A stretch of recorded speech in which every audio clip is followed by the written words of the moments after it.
Então é um prazer ter o Lucas Landau aqui na nossa turma de edição de jornalismo. É um grande fotógrafo, maravilhoso. Eu estava olhando o Facebook dele, depois ele vai mostrar algum trabalho dele, mas realmente é uma honra ter um fotógrafo tão sensível, tão experimentado, tão viajado aqui para falar com a gente. E a proposta é que os alunos se inspirem, né, na formação do Lucas, né, e que corram atrás das oportunidades e não fiquem em casa esperando chegar de balão mágico, né, um convite, né, lutar pelas coisas, né, buscar as coisas é sempre o que eu digo para todo mundo, né, que é fundamental. Então eu queria que o Lucas falasse assim, rapidamente assim, da formação dele, né? E daqui a pouco vocês vão fazer perguntas. Eu também tenho um monte de pergunta para fazer. Mas então eu te agradeço muito a boa vontade de estar aqui com a gente, tá, Lucas? Pode começar a falar onde você estudou, no Rio de Janeiro, como é que foi a tua formação. Eu que agradeço o convite, obrigado. Bom, sou Lucas Landau, fotógrafo, fotojornalista. Comecei a fotografar, tenho 31 anos, né? Comecei a fotografar com 16, então tem 15 anos aí que eu estou já na fotografia. É, eu considero que eu nasci fotógrafo mesmo. Não acho que tenha passado por uma escolha, por uma opção em algum momento. Eu vou fazer medicina, vou fazer engenharia, vou fazer design, vou fazer fotografia. Não, para mim sempre veio muito cedo, assim, né? A câmera fotográfica sempre teve muito presente na minha família, assim, meu avô sempre fotografou muito, registrou muito a família, né? Não era um fotógrafo artístico, nem profissional. Lucas, só um minutinho, você pode falar um pouquinho mais alto? Eu não sei se tá. Eu tô com desligado alguma coisa. Vocês estão ouvindo bem? Tá Então, ouvindo né? bem? Tá. Então Eu acho que é o meu tô. problema aqui. É o som original. Tá. Mas eu posso falar, ou eu posso pegar o fone, quer que eu pegue o Não, fone? tá ótimo. Tá, agora melhorou. Gabriela, bom dia. Pode. Tudo bem, Gabriela? Bom dia. Bom Bom dia, dia, gente. Gabriela. Aos pouquinhos vão chegando, vão pingando os alunos. Nessa. Então você sempre gostou de fotografia? O teu pai, algum profissional fotógrafo na família? Não. Não. Meu tio é jornalista, mas é um jornalismo de televisão muito difícil. Assim, meu tio não era uma pessoa próxima do meu meio, não era alguém que eu colei e me apresentou, era uma pessoa que, enfim, trabalhava longe, assim, não tinha muito contato com o trabalho dele. É, Mas é isso, comecei a ver a câmera na minha família muito cedo, assim, meu avô era o chato do registro, né? Vai lá, todo mundo junto, tira foto e tal. Minha mãe e meu pai até fizeram cursos de fotografia quando eu era bem pequeno, assim, eu não sei se até um pouco antes de eu nascer, porque quando eu comecei a crescer, eles me deram os livros que eles tinham já, que eles tinham estudado. Mas meus pais são arquitetos, então tem um olhar sensível para arquitetura, para o grafismo, para organização. A minha mãe trabalha no IPHAN, que é o Instituto de Patrimônio Histórico e Artístico Nacional, então ela trabalha com tombamento, de coisa de patrimônio antigo e tal.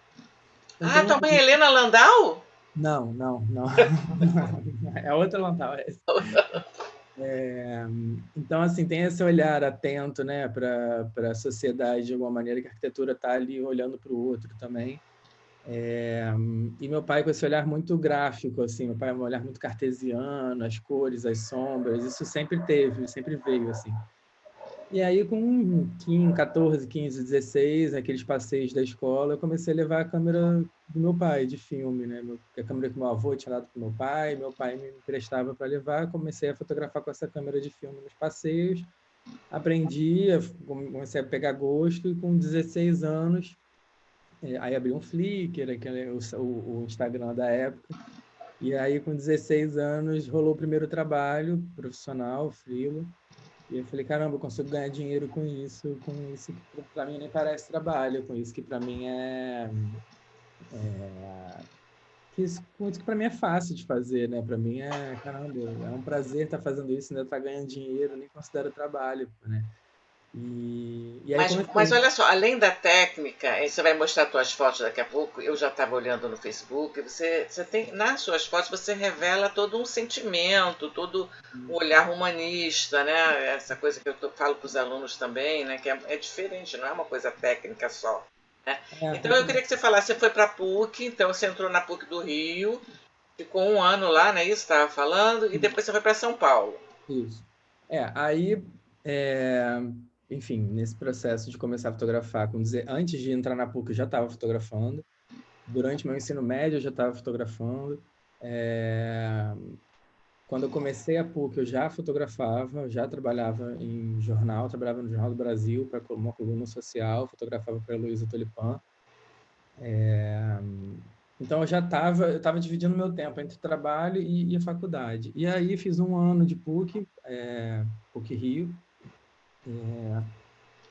e no final do primeiro ano eu vi num cartaz lá no corredor da PUC a inscrição do Prêmio Abril de Jornalismo, não tinha a menor ideia do que era, mas não precisava estar formado, então eu falei, vamos escrever nisso e ver o que dá. E aí passei e fui fazer o curso Abril de Jornalismo lá em São Paulo, fiquei um mês lá fazendo o curso, quando terminou o curso eles ofereceram para ficar lá trabalhando na editora, e aí eu voltei para o Rio, tranquei a faculdade, tranquei a PUC no início do terceiro período, e me mudei para São Paulo e fiquei um ano e meio trabalhando na Editora Abril como jornalista, como repórter. Lá eu rodei em algumas revistas, trabalhei em alguns veículos lá, alguns que já até acabaram, outros que ainda estão. E foi muito rico, assim, eu considero a faculdade que eu não fiz, a faculdade acadêmica mesmo que eu não fiz, eu considero ter feito na prática nesse um ano e meio de editora. Porque eu participei, por exemplo, da criação de uma revista. Então, isso foi muito legal, fazer estudo de leitor. Participei de uma revista que era líder de mercado. Trabalhei numa revista que era líder de mercado. Então, a gente tinha conversa com as leitoras para entender a psicologia do negócio. Foi muito, muito, muito interessante, assim. Apesar de eu não trabalhar mais em redação, apesar de eu não atuar nisso, eu tive um outro lado que foi muito rico, assim.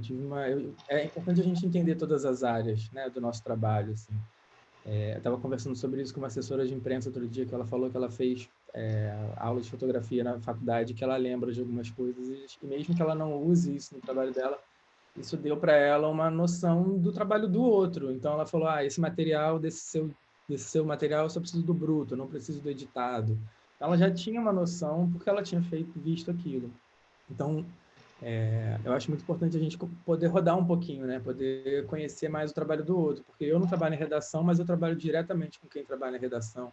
Os editores, que são meus chefes, né? Sou freela, não sou fixo de ninguém, mas enfim, os editores ficam em redação. Eu preciso entender a dinâmica de uma redação, o dia a dia de uma redação. Se eu mandar um e-mail gigante para um editor, é claro que ele não vai ler, porque eu sei que na redação ele está enlouquecido com 1000 coisas abertas, 1000 pessoas falando com ele. Então, foi muito legal nesse sentido. E antes de ir para São Paulo, eu trabalhei aí na PUC, lá na PUC, né, no portal da PUC, e estagiei desde o primeiro período. Então, fiz um Que ano de legal. estágio no portal da PUC e no portal da PUC eu estagiei na TV. Então, eu consegui ter uma outra noção ainda de que trabalhei como produtor da TV do portal. Então, marcar entrevista, fazer cobertura ali ao redor da faculdade. Então, isso me deu uma outra noção de uma outra área de atuação dentro da comunicação, como é trabalhar na televisão e como é trabalhar na televisão com produção, né? Como é fazer esse trabalho. Então, ir para São Paulo foi uma escola, assim. Você morou sozinho em São Paulo? Não, dividi apartamento com um pessoal que fez o mesmo curso que eu. Éramos 90 pessoas do Brasil inteiro, todo mundo de fora de São Paulo. A gente Isso dividiu. também é rico, né? Você trocar, né? Você viver. Acho que não tem que ter medo, né? Porque tem muita gente que fala, como é que eu vou morar sozinho no lugar? Então acho que sim, tem que se jogar para o mundo, eu acho, né? Não pode ficar com medo. Agora, É. se der errado, ok, deu errado, mas tem que se jogar, né? Eu acho que assim, o que é dar errado? Ir para São Paulo passar um ano e meio pode ser dar errado numa concepção de vai para São Paulo construir carreira. Porque eu comecei a me dar uma angústia e querer sair da Abril quando eu tive uma reunião lá de plano de carreira. Me chamaram e falaram, estamos pensando em você durante tantos anos para essa revista, para fazer assim, mais anos assim, assim, para você ficar tantos anos na editora e ter esse cargo lá. Eu falei, cara, de jeito nenhum, eu sou fotógrafo, eu sou da rua, eu sou do campo, eu não... Ali me bateu um nervoso, assim. Mas pelo menos alguém mostrou uma perspectiva, que você era Não, bom e que você podia ser aproveitado, né? foi ótimo, não, nesse sentido foi ótimo, mas não era o que eu queria, assim, não era mesmo o que eu queria. E aí eu saí e pedi demissão. Então, nessa perspectiva, talvez na perspectiva desse cara que me ofereceu esse plano de carreira, eu tenha dado errado. a minha ida para São Paulo. Mas a minha perspectiva foi incrível. Eu fui, aprendi exatamente o que eu queria aprender, suguei o máximo que eu podia, fiz os máximos de contatos que eu podia fazer e que me beneficiam até hoje. Então, isso que você falou, Rose, dos contatos é fundamental, porque são pessoas que me dão trabalho até hoje. São pessoas que não estão mais na Editora Abril, mas como a Editora Abril praticamente faliu, todo mundo saiu, migrou. E, por exemplo, éramos 90 alunos no curso Abril que eu fiz. Então, são 90 amigos, 90 contatos espalhados pelo Brasil, do Brasil inteiro, não só de São Paulo, né? Então, e na Editora Abril, naquela época, eles tinham 60 revistas. Então, um dia você almoçava com o pessoal da L, no outro dia você almoçava com o pessoal da Cláudia, no outro dia você saía com o pessoal da Veja, você conversava com o pessoal da Exame. Então, tinha uma troca ali da Recreio, da Infantil, de morar revista de decoração. Então, tinha uma troca muito rica. Assim. A Editora Abril era um celeiro mesmo de Uma jornalismo. Block também, né? A Block tinha umas 50 revistas, né? Tinha, né? Manchete, Fatos e Fotos, Ele e Ela, National Geographic, né? Tinha... Então, assim, e o JB também, como celeiro. Agora, os alunos hoje talvez não consigam trabalhar numa grande editora. Eu queria que, antes dos alunos prepararem as suas perguntas, você mostrar um pouco do teu trabalho, né? E eu acho que vai ser muito útil para que eles vejam a dimensão do seu trabalho, que eu fiquei muito impressionada, porque tem vários aspectos, né? Só queria dar bom dia para o Matheus, a Gabriela e o Rafael Serfati e Luiz Gustavo, que chegaram agora, né? Ainda estou esperando mais gente. Mas, assim, eu vi no Facebook como é amplo, né? O teu trabalho e como você não precisa se limitar a uma área só, né? Então, você vai explicar isso, mas eu queria te falar assim, que aqui tem muita gente que talvez seja jornalista de jornalismo escrito, mas hoje em dia já se exige que a pessoa também filme, fotografe, né, faça... Eu não sei se você escreve, é uma pergunta, você escreve também? E tem que escrever, é isso. Tem que fazer vídeo, e tem que fazer podcast, e tem que fazer reels do Instagram, e tem que fazer o que tiver que fazer, vai ter que fazer, Então infelizmente. você é muito mais completo, fotógrafo, do que da época que eu comecei a trabalhar, nos anos 70, que o fotógrafo era semi-analfabeto. Ele não sabia, ele não passava pela universidade, ele não Exatamente. sabia escrever, eles não conseguiam falar, mas eram ótimos fotógrafos, tinham grandes olhares. Hoje em dia, você exige do fotógrafo também uma preparação, né? Antigamente, o fotógrafo era do repórter, lembra? O meu fotógrafo, o repórter falava, o meu fotógrafo É, era uma coisa meio dupla, e dupla não de parceiro igual, né? Você pertencia ao repórter e você só ia atrás do que o repórter falava, do que o repórter fazia. ele Hoje em dia, comandava, o repórter comandava a equipe, isso, comandava né? a reportagem, né? Tipo, a reportagem era do repórter e você, tá bom, o que eu faço agora? Para onde a gente vai e tal. Hoje em dia ainda tem isso, obviamente pode ter, mas mudou muito. Hoje em dia eu sou um pauteiro tanto quanto um repórter. Eu sugiro para Piauí, eu sugiro para National Geographic igual um jornalista de texto. Então, Mas eu entendo assim, por essa dinâmica, porque alguém tinha que ser responsável pela equipe, vamos dizer assim, o fotógrafo, o motorista e o repórter. é, Mas então, hoje em dia já não é assim. mas Mas eu acho que esse trabalho junto é muito importante. muito, mas é porque tinha essa coisa do fotógrafo não ser uma pessoa pensante, era um cara Sim, talentoso que nasceu com o olhar, tem a sim. técnica, mas ele não está elaborando a pauta junto, ele não está questionando com o repórter, ele não está trocando com o repórter, essa função era do repórter. Então, hoje eu acho que tem essa troca muito Tem total. positiva, assim, e os fotógrafos não são mais o meu fotógrafo, é a Rose, sabe, é o Lucas, é o Arthur Bonfim, é o nome, sobrenome, e juntos, e hoje em dia potencializa, sabe, eu sinto que as pessoas querem trabalhar com fotógrafos que têm já uma expressão no mercado, tem uma coisa de um nome Não, e a potencializado. troca é muito boa, né? A Muito, troca é muito boa. Mas às muito. vezes também é conflituada, vamos dizer assim, né? É natural que seja, são duas cabeças pensando, mas eu acho que, de qualquer maneira, duas cabeças vão sempre pensar melhor do que uma, assim. Eu sou muito individualista profissionalmente, digamos assim, eu gosto muito de trabalhar sozinho, eu preciso da solidão, eu lido muito com gente o tempo inteiro, então eu preciso, eu gosto de ficar sozinho, eu gosto de trabalhar na minha ali, no meu momento, no meu tempo.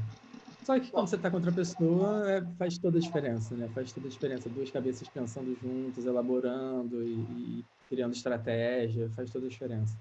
Ô, Lucas, a gente viu aqui nessa cadeira também as agências de notícias, né? Uhum. Como elas também empregam jornalistas, né? Além de fotógrafos, claro, né? E você tem uma ligação com a Reuters, que é a inglesa que agora está nos Estados Unidos. Não sei se foi comprada pelos americanos, enfim, mas Comprada você é ligada à Reuters. Sim, sim. Tenho uma ligação com a Reuters há 8 anos. É uma empresa anglo-canadense, né? Ela era inglesa e aí os canadenses compraram. Eu sou Thomson e é a maior do segmento, é a maior agência internacional de notícia. Que legal. Comecei a trabalhar com eles em 2013, durante os protestos de rua. Eu fazia moda na época, aquele primeiro trabalho que eu fiz com 16 anos, estava no meio da moda, e aí eu segui 11 anos no mercado da moda. E aí, em 2013, foi a oportunidade de fazer um pouquinho de jornalismo, de ir para a rua. Eu fui, fiz 2 protestos para mim mesmo. É isso que você fala de se jogar, né, professora? De ir e se jogar. Eu estava em casa, com minha graninha na conta, fazendo moda, tudo certo, estabilizado no mercado. E aí, quando eu vi aquilo acontecendo, eu falei, cara, eu vou para a rua, eu quero ir. Sempre tive esse tesão pelo fotojornalismo, pela bomba explodindo, pelo gás. E quero lá ver como é que eu vou sair. E adorei, me encontrei, fiz 2 protestos e levei esses 2 protestos como portfólio para os editores que eu queria trabalhar. E eu fui direto nas agências internacionais, porque eu sabia que o meu trabalho, eu sabia não, eu identificava o meu trabalho mais com a agência internacional do que com o jornalismo local. Mas você mandou sem nenhuma orientação? Você mandou direto? Mandei direto, eu fui catando os e-mails, falei, cara, quem é o editor da FP, quem é o editor da F, quem é o editor da AP, quem é o editor da Reuters. Peguei esses e-mails todos e mandei, oi, eu sou o Lucas Landau, sou fotógrafo, estou com esse portfólio, comecei a cobrir agora esses protestos. Se eu catar até esse e-mail, eu ainda tenho aqui em algum lugar. E esse é o meu trabalho, e se você precisar de alguma coisa, me chama. É isso. Mas é isso, então você soube Não é se vender. pedindo Mas você nada. tinha um portfólio. O que eu estou querendo dizer para os alunos, podia ser É. escrito. Você tem que ter alguma Tem que coisa para ter, mostrar, um cartão de visita, né? para mostrar. Senão, como é que a pessoa vai saber se você é boa ou não? O que que você faz? Qual é o seu talento? Qual é a sua aptidão? Então, assim, eu não tinha portfólio, mas eu criei meu portfólio. Eu fui 2 vezes para a rua, em 2 protestos, para fazer portfólio, para ter um material, pelo menos, sei lá, de 5 a 10 cliques, que eu pudesse mostrar para alguém e falar: "Ó, é assim que eu fotografo, é assim que eu vejo, é isso que eu faço." Então, em 2 protestos, eu criei o que eu não tinha, criei o meu portfólio, levei para os editores falando e não pedindo nada, oferecendo, né? Tipo, não que pedir seja ruim, óbvio que eu peço o tempo inteiro, mas é só para também não parecer que você está ali sempre, faça, faça. Não, é tipo, oi, eu sou essa pessoa, é isso que eu faço, meu contato é esse, se você precisar, me chama. E Que aí legal. dei a sorte de terem precisado na Reuters, o Sérgio da Reuters, Sérgio Moraes, que é Que um é marido da Lilian, que é a nossa professor de coordenadora, né? Lilian Sabak, isso, ela é do Comunicar e, né, assessora do reitor, e ela é casada com Sérgio Moraes. que é editor de fotografia da Reuters no Brasil, que é um dos grandes jornalistas desse país e grandes editores também, uma pessoa muito querida, Ele muito trabalhou muito tempo no Globo, né, no JB também. querida, no Então, Globo. eu acho assim que o que eu queria passar para os alunos nesse final de curso, né? Afinal, a próxima aula já é o G2, é a prova final. É assim, a gente tem que se organizar e ter um foco, né? A gente tem que ter um foco. Ah, mas eu não tenho matérias, eu nunca publiquei. Então, vai fazendo sua seleção. O que, que te emociona mais? O que, que tem mais a ver com a tua, né, com o seu ser, né? Com a sua cabeça, né? Então, a gente vai na verdade, focando naquilo que você gosta mais, o que você rende mais. Isso Porque aí. você pode ter eu queria que você mostrasse seu trabalho, né? Até comercial também, porque pelo trabalho que a gente estava conversando, comercial, né? O Lucas consegue manter as suas viagens, seus projetos mais ousados, mas tem que ter um dinheiro para pagar o aluguel, né, Lucas? Pagar as Não contas. pagar o aluguel, mas pagar as viagens que são mais caras que os aluguéis. Então, é muito caro viajar, é muito caro ir para a Amazônia, que é onde eu tenho feito um trabalho documental com o pessoal. Então, essa maneira foi uma maneira que eu achei de financiar meus trabalhos, fazer um trabalho comercial também. E Isso não choca, porque antigamente tinha fotógrafos que falavam, não posso fazer nada comercial, porque eu sou repórter fotográfico, mas não é isso, não é Não é assim que a sobre banda. isso. Não é sobre isso. A Lara É, está chegando. Então, olha só, deixa eu te falar.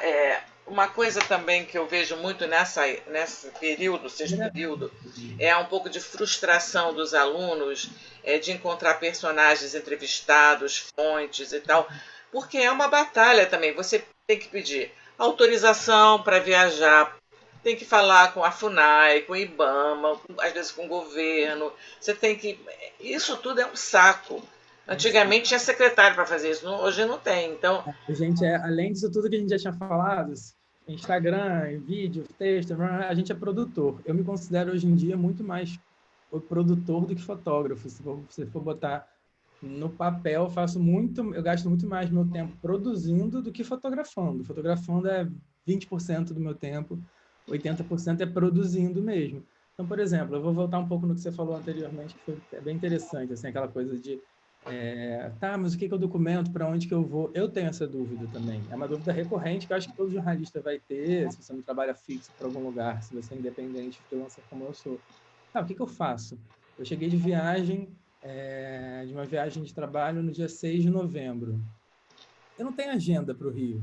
O que eu faço? Amanhã eu faço o quê? Eu acordo, faço o quê? Eu tenho alguma coisa para fazer? Tenho trabalho? Eu vou nadar? Eu vou no mercado? O que eu faço? Eu construo a minha agenda. Então, assim, e a conta está chegando, os aluguéis estão aí, todo mês tem. Então, eu não posso passar o mês inteiro de novembro. Cheguei dia 6 de novembro, eu vou ficar na rede lendo até o 6 de dezembro. Não dá. As contas estão aí. Ou se eu tiver uma graninha, até posso tirar uma semana de férias, fico mais tranquilo, mas depois eu tenho que voltar. Então, já voltei de viagem pensando, o que eu vou fazer? Para onde que eu vou? É uma dúvida recorrente, é isso, a gente tem que ficar se questionando. E aí eu comecei, aí tem que ver os ganchos, né? Que aí tem que abrir o jornal e ver o que está rolando. E juntar com área de interesse pessoal, como a professora falou. Então, carnaval, por exemplo. Eu amo carnaval. Carnaval de Sapucaí, desfile de escola de samba. Meu avô era da Portela, tem uma relação e tal. Eu falei, bom, o carnaval está chegando. Já voltei de viagem pensando em fazer uma matéria sobre carnaval, uma documentação sobre carnaval, porque esse carnaval vai ser um carnaval muito diferente, né? Por causa da Covid, vai ser o primeiro carnaval depois de pular um ano. Então, já voltei produzindo essa pauta de carnaval. Voltei já conversando com um carinha no Instagram, um servidor da FUNAI, lá do Mato Grosso, já me deu uma outra ideia de documentação. Aí eu já comecei, então eu já voltei produzindo duas pautas. Aí essa pauta do carnaval começou a rolar, ofereci para o Sérgio Moraes, que se interessou. Então já comecei a fazer uma documentação que vai até o carnaval mesmo, até o desfile, que eu inventei, que eu criei, que eu fiz do jeito que eu quero fazer. Então é muito bom isso de ser independente, não ter um editor ali, faz isso, faz aquilo, você cria da maneira que você quer, trocando com algum editor ou com um repórter, mas com a sua ideia. E a pauta do servidor da FUNAI do Mato Grosso eu também já estou alinhando. Já tem uma reunião agora no início de dezembro, já ofereci para o The Guardian. O The Guardian adorou a ideia, então agora a gente está esperando a o The Guardian é um dos maiores jornais de Londres, né, da Inglaterra. o Jornal da Inglaterra. Maravilhoso. Sim. Mas o seguinte, porque tem muita concorrência, por exemplo, o Carnaval do Rio de Janeiro tem 300 mil fotógrafos, mas aí, no caso, como a gente sempre discute da pauta, né, a pauta tem que ter algum diferencial para você vencer, né, e conquistar o teu editor-chefe, né? É isso que eu acho que os alunos também têm que perceber, né? Sei lá, o Arthur está em Madrid. De repente ele está vendo uma coisa que só ele está vendo, porque a gente está aqui. Então fazer uma pauta específica, própria, é fundamental, né? Saber o que está rolando. Vamos começar a mostrar tuas fotos? Aí você vai falando. Não sei se... com gancho, né? Assim, Hã? acho que a gente tem que estar ligado com gancho também, né? Qual é Com gancho, claro. A Amazônia está queimando. Vamos lá, é o momento de falar de Amazônia. Vocês estão conseguindo? Exatamente. Aliás, hoje na primeira página do Globo está justamente uma matéria que você faz, que é a extração de ouro ilegal nas áreas, né? Então isso está na primeira página. Hoje tem milhões de pessoas tentando extrair ouro no Rio, né? Solimões, sei lá onde é que é. No Rio Madeira. Então, uma coisa que eu queria também que você falasse, Lucas, é o seguinte, porque não é tirar... Você pode tirar 300 fotos, mas vai ter uma foto que vai ser incrível. Né? Essa foto que está mostrando aqui É incrível. Vocês Para estão conseguindo mim, ver a tela? Vocês estão vendo tudo? fala para mim, para eles onde é que é. Mas vocês estão conseguindo ver a tela? Vocês estão me vendo? O que vocês estão Tá vendo? Estão perfeito. vendo? Tá Ah, vendo? tá. Isso é lá numa aldeia Caiapó, no sudoeste do Pará. É uma festa tradicional das mulheres Caiapó, onde elas fazem o batismo de algumas meninas que estão já crescendo, e aí nessa festa elas, digamos, ganham o nome oficial delas mesmo, que elas vão ter. E aí esse momento, essa cena exatamente é a hora que elas sentam numa casa para se alimentar. Elas estão tirando, ali embaixo daquelas folhas de bananeira tem carne de porcão, que é um porco selvagem do mato. Carne de quê? Desculpa, não entendi. Carne de porcão. Tá. É um porco selvagem do mato. Muito comum que eles comem lá. Mas deixa eu te falar, uma coisa que eu também você poderia acrescentar, né? É difícil também você ganhar confiança de uma comunidade indígena, você também tem que se doar também, né? Você também tem que mostrar confiança para eles, né? Isso daí daria para a gente falar 3 horas só sobre isso. Assim, bom, vamos começar do início. Eu sou esse cara com esse sobrenome gringo, com essa cara de gringo, morando no Rio de Janeiro. Então, eu estou acostumado a ser interpretado como gringo e tem em todos os lugares que eu vou, seja na favela aqui no Rio, seja numa comunidade indígena, eu tenho que entender isso, eu tenho que entender o que eu represento para o outro, como o outro vai me ver e como a minha presença vai se dar naquele ambiente. E entender isso é fundamental para você jogar o jogo do campo, jogar o jogo do acesso, do território. E fazer com muita dignidade, fazer com muito respeito, com muita confiança, assim, passar essa confiança para eles e explicar que eu não sou mais um do mesmo, assim, porque teve muito fotógrafo como eu, com nome gringo, branco, alto, com cara de gringo, que foi para lá, tirou foto e nunca mais voltou e cagou para eles e, enfim, não teve nenhuma relação. Não que tenha que ter, porque a gente trabalha com tantas fotos, a gente não vai conseguir criar uma grande relação com todas. Mas esse trabalho documental com os Caiapó é um trabalho pessoal meu, que eu quero fazer, que eu quero estar lá, que eu quero documentar. Então, me é interessante criar uma relação, eu quero criar essa relação, estou começando a... Você quer voltar lá um dia, de repente? Eu volto lá 2 vezes ao ano, estou começando a falar Caiapó, eu quero aprender a língua, Que legal. eles me usar. Não, porque sabe, os antropólogos também são muito exploradores, entre aspas, alguns, né? Passam 2 anos morando numa tribo e depois somem e nunca mais aparecem. Esse tipo de relação, infelizmente, eles estão muito acostumados. E eles não gostam, obviamente. Então, eles têm muito receio, assim. Tem uma resistência inicial em muitos territórios por causa disso. Ah, lá vem mais um. Então, eu gasto um tempo inicial do meu trabalho, quando estou em campo, falando isso. Não sou mais um. Não sou mais um desses que vai sacanear com vocês, que vai fazer uma coisa sem respeito, que vai fazer uma coisa sem conexão, que vai fazer uma coisa sem humanidade. Não, eu estou aqui porque eu quero estar aqui. Muitas vezes eu estou pagando do meu bolso para estar aqui. Então, é diferente, sabe? É outra... Você pode mostrar mais alguma foto Caiapó? Nossa, desculpa. Vamos lá. Essa aqui Isso é lindo. Essa barrinha que tem aqui em cima com vocês aparecendo, vocês também estão vendo ou não? Ou só eu vejo? Não, você tá vendo o site.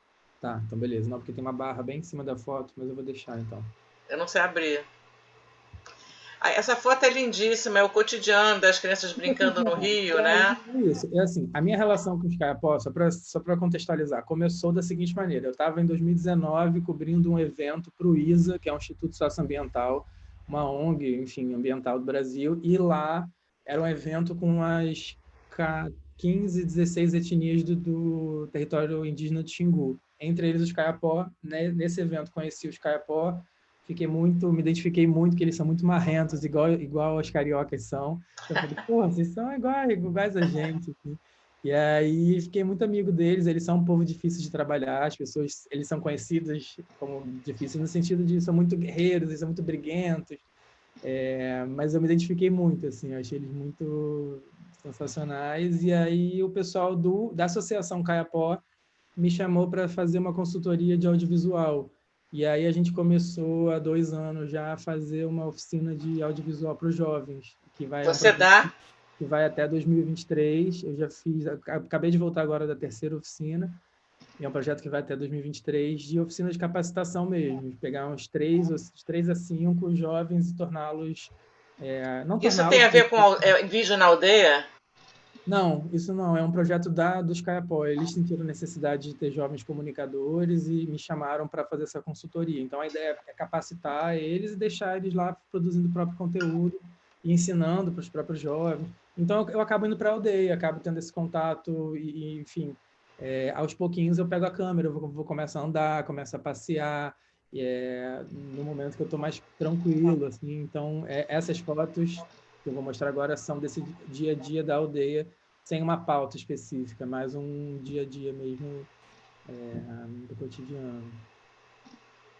É tão lindo, né? Nossa, mãe. O que você leva para eles? O que eles pedem para você trazer? Cara, Levar? eu não levo nada. Assim, eu levei... Muitos deles são flamenguistas, né? O Flamengo realmente tem uma força nacional, assim. E aí, a última vez que eu fui, eu comprei umas camisas aqui no Saara, do Flamengo. Comprei 10 camisas do Flamengo. E aí levei para eles, eles amaram, fizeram Ai, que legal. Muito legal. Olha que foto linda. Eles jogando futebol. Ah, meu de Deus. manhãzinha, isso é futebol de tarde. As mulheres jogam muito futebol também. Que Tem legal. campeonato Olha de que foto mulher, incrível. Muito legal. crianças brincando. Olha. Então essa é uma cidade no Pará. Isso é uma aldeia no meio do mato. Isso é 300 quilômetros para o meio do mato. Tem uma pista de pouso aí, porque antigamente não tinha estrada, agora tem estrada. São os homens se organizando para ir para caça. Quanto tempo você chega lá? São umas 6 horas da BR-163 até a aldeia, são umas 6, 7 horas de estrada lá para dentro. Assim. Incrível. E essa cidade que a gente entra não é a cidade que a gente fica, então a gente leva mais ou menos 2 horas para chegar até essa cidade, depois entra por dentro do mato. Esse daí é o porcão, ó, são pedaços do tal do porcão, da carne que eles fazem. E aí as mulheres cozinhando, né? Os homens foram caçar e as mulheres preparam a comida. Incrível. No posto de saúde, é a única casa com alvenaria, assim, né? Com madeirinha. As mulheres saindo pela estrada. Essa é a estradinha pelo meio do mato, pelo meio da estrada, pelo meio da floresta. Elas estavam saindo para caçar, para pegar a palha. Então, para quem chegou depois, como o Vinícius, o Matheus, assim, o Lucas estava falando que, além de ser um grande fotógrafo, ele também tem que fazer um Instagram, também tem que fazer vídeo, né? Tem que escrever. Então, é um conjunto de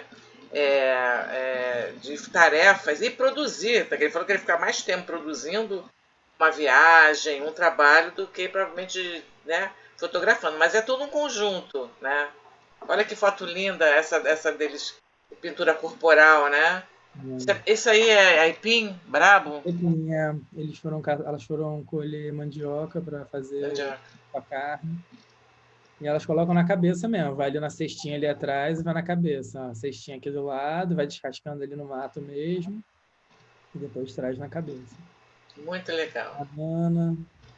Bom, deixa eu ver. Então, vocês podem imaginar também como é que esse pessoal que está em equilíbrio com a natureza há milhares de anos podem desaparecer de um momento para o outro? Podem, né? Porque esse governo realmente não faz nada por ele. Está desaparecendo, assim. A cultura está acabando. Essa festa mesmo, eles me chamaram para fotografar, pediram que eu fosse lá, porque não sabiam quando ia ter outra festa. Essa sequência agora que eu vou mostrar, que é a festa das mulheres Caiapó. Eles não sabiam quando ia ter outra festa, se ia ter outra festa, porque está perdendo a cultura mesmo. Essa geração da foto, por exemplo, deve ter o quê? Uns 40, 50 anos, as mulheres, elas não sabem as músicas de cor como as mães delas sabiam. E os filhos dela muito menos. Então, assim, a cultura está perdendo, tá? Infelizmente está perdendo mesmo. E você manda material para eles também? Mando. Tudo isso vai direto para eles, para o HD deles. Esse tudo é para eles, né? Eu fui chamado pela Associação Caiapó para fazer essas fotos para eles. para ter essa documentação. Essa foto é lindíssima, realmente tem um colorido, né? Parece um papagaios, né? É, Né? De colorido bonito, né? Muito é, lindo. Então, olha só, volta lá para depois da sua página inicial, que você dividiu o seu trabalho, né, para os alunos saberem também, assim, que uma coisa não se choca com a outra. Quer dizer, esse mundo Amazônia, que você coloca aqui nessa aba Amazônia, né, que é a tua isso. revista, então tem várias possibilidades, né, mas você está mexendo com esse assunto. Aí tem lá em cima tem Rio, que eu achei muito legal você falar Rio de Janeiro, Rio de É, Janeiro. digamos, é uma galeria viva, assim, que ela nunca se fecha, de coisas meio caóticas do Rio de Janeiro, Uhum. sejam positivas ou negativas, né? E aí tem essa foto que viralizou do Porque menino. essa foto viralizou, deu uma confusão. Eu comentei com os alunos essa foto, que a mãe do menino achou que você estava explorando ele, depois acabou você ficou amigo da família, não é É, isso? ela achou que eu estava vendendo a foto, que eu estava ficando rico, e eu falei para ela, cara, não vendi nada. Eu ganhei R$ 800 para fazer a pauta inteira, né? Não para fazer a foto.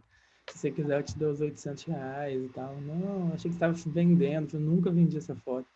Porque o Luciano Huck queria comprar, uma galera queria comprar a foto, assim. Eu falei, olha, não vendo, a mãe não quer, a mãe... E até hoje, nunca comercializei essa foto. Você não? Você nem para agência? Não, tá no sistema da agência, mas ela não viralizou na gringa, ela viralizou no Brasil, né? No Brasil, Mas não. me diz uma coisa, você está num lugar público, né? Sim. Você não tem Não, direito de fotografar. legalmente não tem problema nenhum. Legalmente eu tenho total controle sobre a foto.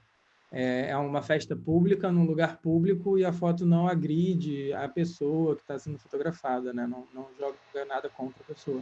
Então, legalmente não tem problema nenhum. Mas moralmente, se a mãe não quer, eu não vou passar por Ah, cima, tá. né? Mesmo que eu possa, mesmo que legalmente eu esteja ancorado, né? Escorado, se a mãe não quer, a mãe pediu para não expor mais o menino, assim, não expor mais o menino, não. Ela estava com medo de roubarem o menino, de tirarem o menino dela. E aí eu Ah, não meu sei Deus. quais são as questões, não sei o que estava rolando. Ela mora numa área de tráfico, não sei qual é o problema, e respeitei. Então, não comercializei, enfim, nunca vendi, nunca repassei essa imagem. Então tem isso também no caminho, né? Tem esses E tem isso, percalços. e também tem assim, tem a não romantização também, né? Porque, tirou foto do menino, agora eu vou acompanhar esse menino até ele ficar velho, vou ajudá-lo todo mês, vou ajudar a mãe, sei lá o quê. Eu tenho isso natural meu. Quando aconteceu isso, eu falei, nossa, a foto mudou minha vida, vamos nos unir e ficar juntos eternamente, vamos se ajudar na maneira do possível e tal. Só que não é bem assim, né? As coisas infelizmente não são assim. A mãe tinha uma questão com o lugar que ela morava, com o crime organizado, tinha uma questão de juizado de menores, a mãe tinha 6 filhos, uma mãe que não sabia, enfim, não vou ficar aqui expondo, mas enfim, são coisas que não estão que estão fora do cálculo quando você imagina essa história romantizada. E aí alguns advogados na época até falaram, não romantiza, toma cuidado, faz a coisa correta, da maneira que você acredita que tem que ser feita, mas não cria... Porque não está se fazendo para isso. Se você tivesse chegado, se tivesse sido muito acolhedor, e se tivesse sido, vamos fazer juntos, vamos ficar amigos, mas não foi assim. Foi uma coisa, eu tô com medo, o que pode acontecer com o meu filho, posso perder meu filho, sou mãe solteira, tenho minhas questões aqui, então... É porque isso eu acho que é um exagero hoje. Hoje até a Cora Rona está escrevendo sobre isso, né? As pessoas estão fantasiando muito também. Tá havendo um surto, né? Ela foi fotografar o pôr do sol na lagoa, aí chegou uma pessoa e falou: mas você não está mostrando a rocinha? Não, ela fotografou da janela dela, do que ela via. Hoje tem uma neurose completa, né? Então acho que é um exagero. Eu acho que assim, tem a parte positiva. Isso que aconteceu com essa foto me ensinou muito. Como eu estava falando, assim, foi uma foto que viralizou quando eu comecei a fazer o jornalismo mesmo. Então, foi um sinal divino do universo. Você está no caminho certo, faça isso. Só que faça isso com responsabilidade. Faça isso com muita responsabilidade, com dignidade, sabendo o que você está fazendo, sabendo o que você representa, sabendo o que o outro representa, sabendo o que a foto representa. Eu me senti muito poderoso no sentido não pejorativo da palavra, mas assim, a gente comunica. Se o que você está comunicando tem uma reverberação gigantesca, e pode ter, porque hoje em dia na internet qualquer coisa pode ter, e você não precisa ser famoso, você pode ter 3 seguidores. Se você postar uma foto, um texto, um tweet, qualquer coisa pode viralizar, aquilo toma outra proporção, né? Aquilo comunica para muito mais gente. Então você fala, opa, tem um poder na mão, pode ser que eu consiga comunicar, e olha o poder que eu tenho se eu conseguir comunicar. Estamos falando sobre racismo na sociedade brasileira, estamos falando sobre preconceito, como o outro é visto, como o negro é visto na sociedade brasileira. Por que esse menino tá, por que essa foto é triste? Ele poderia ser filho da rainha da Inglaterra, sabe? Só porque ele é negro. Então, começou uma discussão. Eu falei, cara, que legal ligar a Globo Você News. achou que positivo, então a repercussão foi positiva. Achei super positivo. Eu tomei porrada pra caramba, mas foi super positivo, assim. As porradas que eu tomei me ensinaram muito, assim. Eu ouvi tudo, algumas coisas eu falei, bom, isso não faz muito sentido. Outras coisas eu falei, isso faz muito sentido. Vou absorver, mas me ensinou muito, assim. Me ensinou muito até esse pé no chão. E como diria a Dona Ivone Lara, a pisar nesse chão bem devagarinho mesmo. Entender quem a gente é, entender o poder do nosso trabalho e Eu acho que isso entender mudou. entender que a arte tem uma vida própria. Essa foto, ela toca as pessoas de uma maneira que ela não me toca. Eu não vejo essa foto das maneiras que as pessoas veem. Tanto que eu postei ela às 3 da manhã no meu Instagram, no slideshow. A foto que viralizou era a segunda Muda, foto. volta para ela um minutinho. Era a segunda foto do slideshow. Então, assim, mas ela toca as pessoas. É como se você, sei lá, faz um filme. Muita gente pode gostar do filme, muita gente não vai gostar do filme. Claro. Mesma coisa com a foto. Ela vai tocar muita gente, ela vai ou não vai tocar muita gente. E essa foto toca muita gente. Até hoje, ontem postaram ela no Instagram de novo, toda hora me marcam. Então, essa foto toca. E eu não fiz essa foto pensando nisso, não foi uma estratégia. Eu vi esse menino lá, a emoção dele ao ver os fogos me emocionou. Eu achei isso bonito e quis explicar isso. Essa foto, para mim, é sobre isso, a emoção de um menino vendo os fogos pela primeira vez. Só que ela tem vida própria. Ela é um símbolo nesse Brasil que a gente vive. Isso foi antes de Bolsonaro, hein? Isso foi em 2017 para 2018. É um símbolo nesse país que a gente vive. E eu não tenho controle disso. Eu não tive essa ideia quando eu cliquei isso. A ideia não era separar as pessoas atrás. A ideia era focar no olhar dele de deslumbre, né? Para uma coisa que é deslumbrante, de fato, extraordinária. Eu Então, acho que assim, os fotógrafos antigamente, não vou citar nomes, assim, eles, por exemplo, o Poder do Jornal do Brasil, do Globo e tal, eles faziam fotos e pouco se lixavam para as pessoas, né? E mandavam ver. Eu vivi nisso, né? O até hoje, fotógrafo tinha um poder incrível, porque, primeiro, ninguém tinha máquina fotográfica, não existia celular, né? Então, o fotógrafo era uma entidade também, podia não ter formação universitária, mas ele era um ser poderoso por causa daquela Nikon dele, né? Então, no JB, isso é típico da foto de JB de dominical, de Réveillon, né? Típico, né? Mas hoje as coisas mudaram. Eu acho que você tem uma certa razão, tem que tomar um certo cuidado. Mas eu sempre aprendi isso. Eu falo para os alunos: se você está no lugar público, se você está com uma multidão, se você não está degradando ninguém, você pode tirar foto. Agora, como você falou, se a mãe dele pediu para você pessoalmente, né? Agora, no jornalismo diário não tem essa. Já saiu, né? eu vivi uma experiência agora durante a pandemia, no início da pandemia, que é exatamente sobre isso e que foi muito ruim, assim. Eu estava no cemitério fotografando enterro de Covid em abril do ano passado. Então foi logo no início, tinha acabado de começar a Covid, a gente não sabia nada, enfim, estava no início da pandemia. E a gente estava no cemitério do Caju, eu e mais uns 4, 5 fotógrafos, esperando o próximo enterro de Covid. E aí, quando chegou a família com o corpo e tal, eles pediram para não fotografar. E aí eu abaixei a câmera e saí, porque eu senti que estava tenso, eles estavam tensos, eles não estavam À tranquilos. vontade, né? E aí um cara do Globo, do meu lado, falou, não tem como assim parar de fotografar, não vou parar de fotografar. E continuou. E, cara, deu uma briga de porrada mesmo. Assim, a família caiu na porrada com o fotógrafo, É pegaram chato, a muito chato. bolsa do fotógrafo, roubaram a bolsa do fotógrafo, pegaram as lentes dele e bateram no chão. deu polícia no cemitério. A imprensa Nossa. nunca mais conseguiu entrar no cemitério tranquilamente depois disso, ninguém nunca mais conseguiu fazer.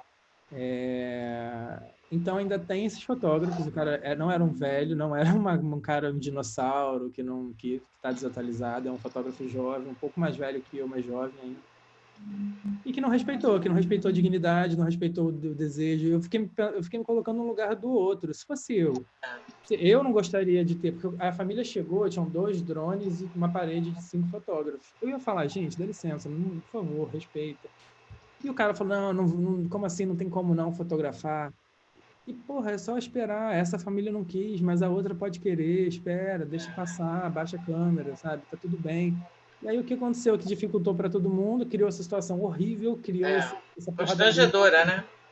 Péssimo, péssimo para a gente, para os fotógrafos, para todo mundo. Bom, eu vou fazer um parênteses aqui. A revista Veja, muitas vezes ela fazia a capa assim invasiva e fotografou o Cazuza de um prédio em frente quando ele estava com AIDS, mas coisas horrorosas assim, né, invasivas. O cara estava no hospital, entendeu? Então isso pega muito mal para o profissional e para a empresa, né? Então eu acho que você tem razão. Agora, eu acho que tem um lado positivo do poder que você falou, que eu acho legal, o tal do comentário e tal, mas tem as paranoias, então as pessoas que querem ver o que não estão vendo. A realidade não é aquela, então, né? E aí, para os paranoicos, é isso. Um beijo, tchau, fique na sua paranoia, toca a vida, assim. Eu ouvi muita coisa que não fazia sentido sobre a foto e simplesmente relevei. Falei, cara, não faz sentido para mim o que você está falando e eu respeito sua opinião, mas para mim não faz o menor sentido. Vamos para a próxima opinião para ver se eu consigo absorver alguma coisa dela. Então, vai ter muita gente para criticar, vai ter sempre gente para criticar, mas o negócio é ter essa coesão, essa consciência de fazer um trabalho coerente, né? Tá bom, pode mostrar outra. Não, só volta ali naquela barra. Essa foto é lindíssima. Você usou algum filtro, alguma coisa? Não. 100% sem edição. Inclusive, a Reuters pediu, quando eu mandei isso, foi para a Reuters essa pauta, eles pediram a mesa, que chama, né, o setor que recebe todas as fotos do mundo inteiro, pediu para mandar a foto original para checar se tinha alguma edição. Eu falei, sabia que eles iam pedir, exatamente por isso que eu não editei nada, não tem nada. É mesmo? Que horas da manhã você fez essa foto? Isso foi logo depois dessa foto aqui, ou um pouquinho antes. Nossa, que lindo. Posso fazer uma pergunta? Fala, claro, Arthur. Na primeira foto, mas antes disso, você conhece Fernando Souza? Conheço, parceiro de trabalho, a gente foi pro Pará junto agora. Sim, ele estava lá. Eu trabalhei com o Fernando porque eu fui estagiário de um sindicato de professores da UFRJ e de vez em quando chamavam ele. Então, legal. eu trabalhei com ele e trabalhei com outros, com o Alessandro Costa e com outros jornalistas que passaram mais pelo dia, porque nisso, como você falou dos contatos, a editora-chefe da redação, ela tinha trabalhado no dia, então ela tinha o contato dos fotógrafos que tinham trabalhado no jornal. E o Fernando era um deles, e ele era muito chamado. E aí a gente percorria o campus do Fundão para tirar foto dos prédios caindo, da falta de manutenção do campus, das pessoas quando havia eleição dos reitores, assim. E ele é muito, muito legal. Que legal que você conhece ele. Foi bem de parceiro. Aprendi muitas coisas com ele, assim. Ele é muito generoso. É mesmo. Só um minutinho, deixa eu te perguntar. Só volta ali para a Barra, depois você volta para o Rio, só para ver para os alunos. A gente tentou fazer uma revista, a gente não foi muito bem sucedido nesse semestre, mas assim. Não, eu só queria aproveitar que a foto está aí, essa foto.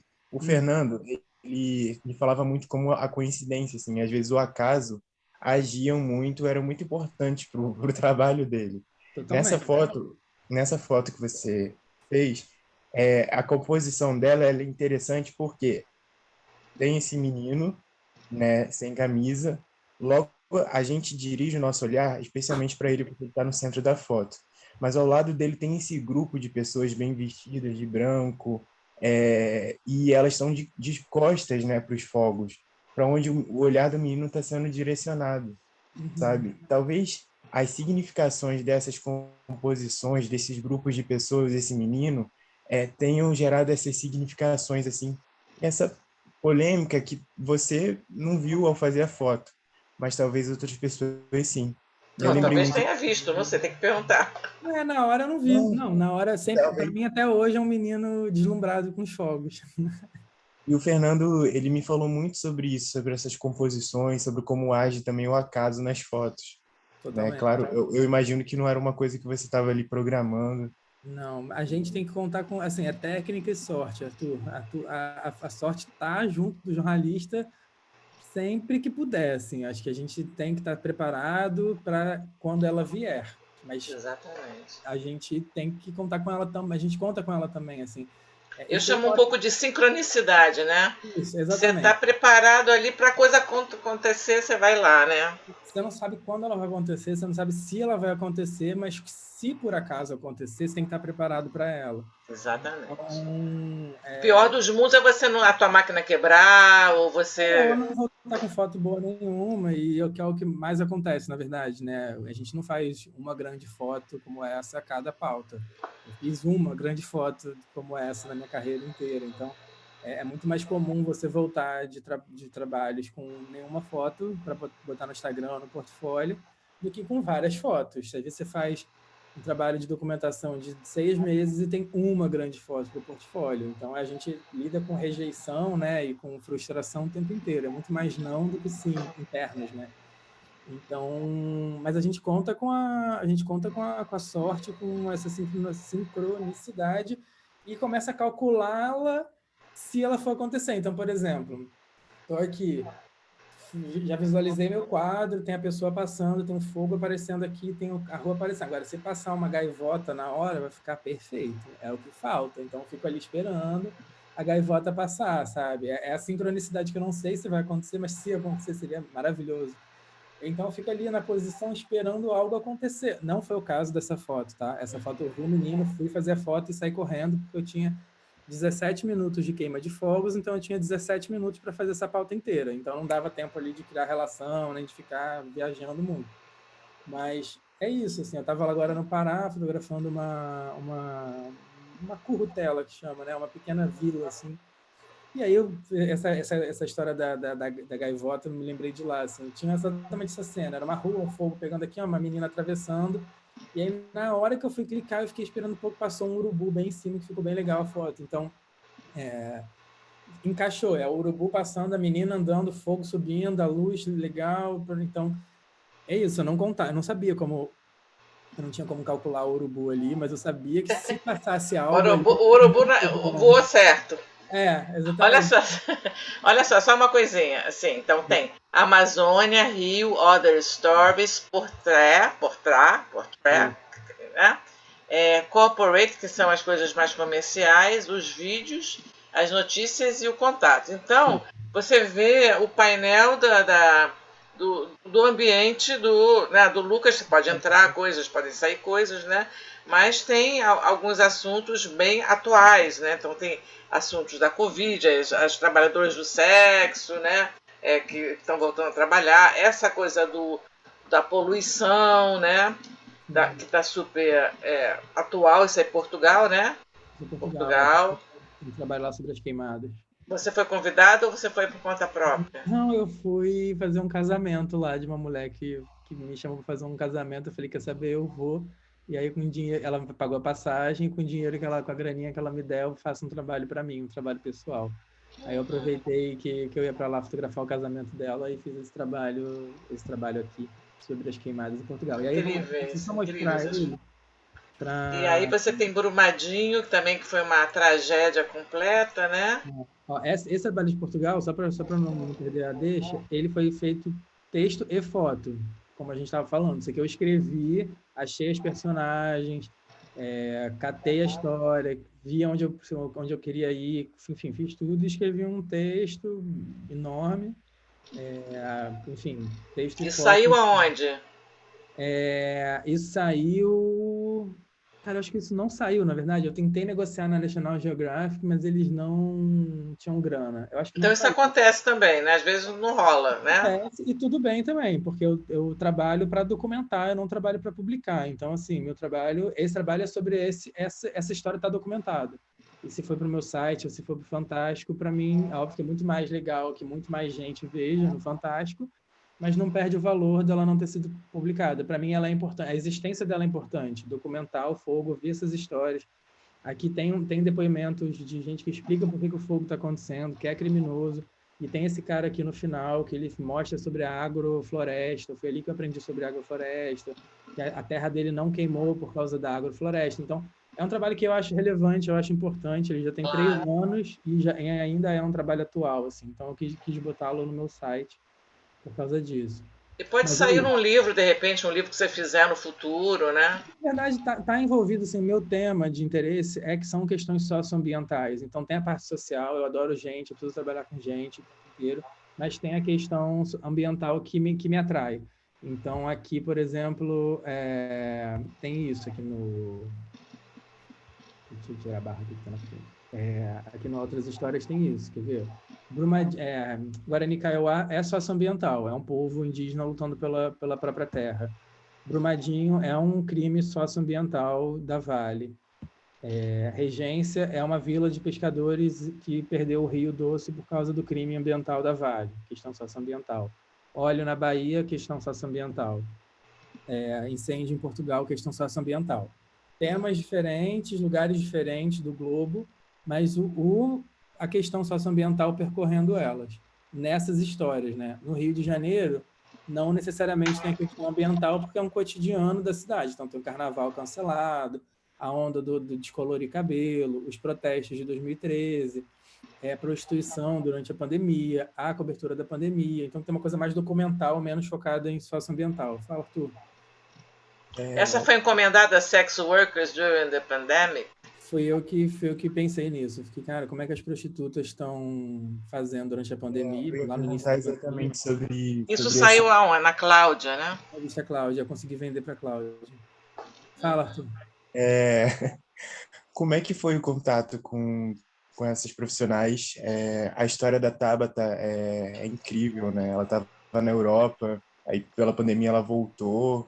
Como é que foi o contato? Como é que foi fazer essa cobertura?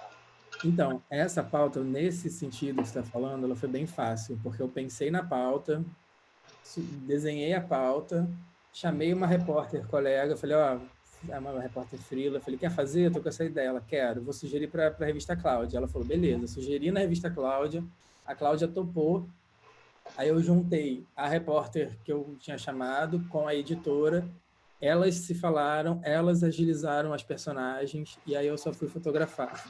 Então foi muito cômodo para mim, porque essa matéria especificamente eu não fiz a produção.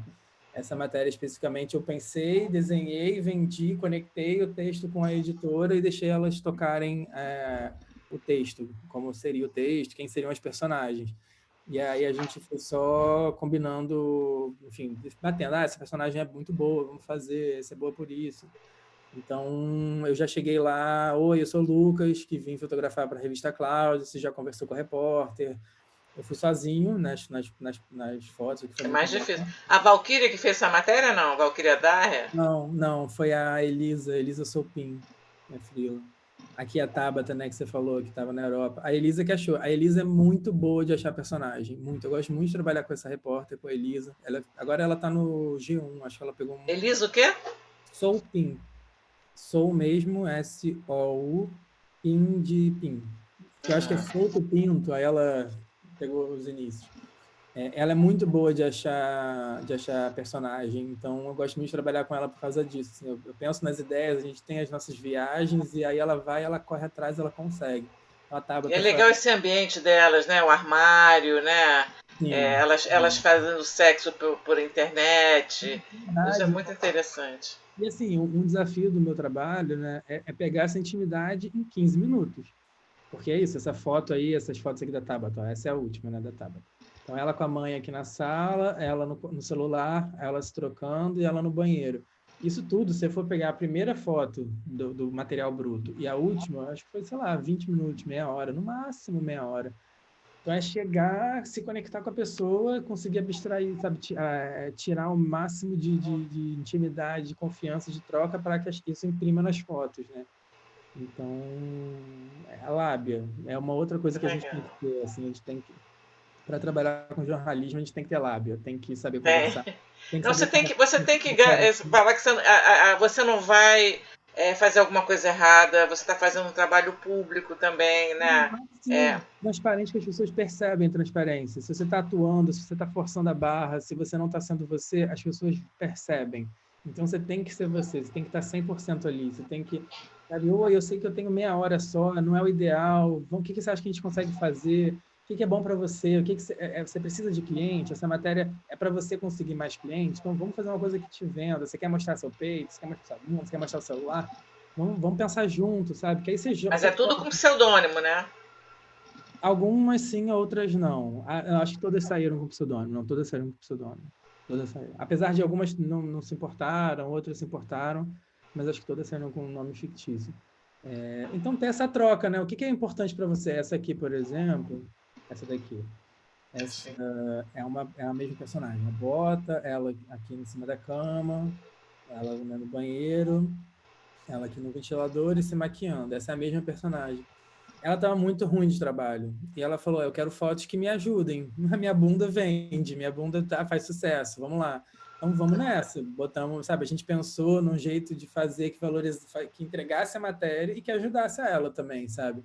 É uma troca, sabe? Para mim é só aquela visita, para mim é tirar a foto e publicar na matéria um beijo tchau, mas para ela não, para ela é a vida dela, é a vida dela que está sem dinheiro, é a vida dela que está sendo impactada. Então se eu conseguir que aquelas fotos, que para mim significam, sei lá, uma tarde da minha vida, se aquelas fotos puderem ajudar ela, se aquelas fotos ajudassem ela a ter uma grana melhor, eu vou fazer, sabe? Eu vou ajudar, não tem porquê.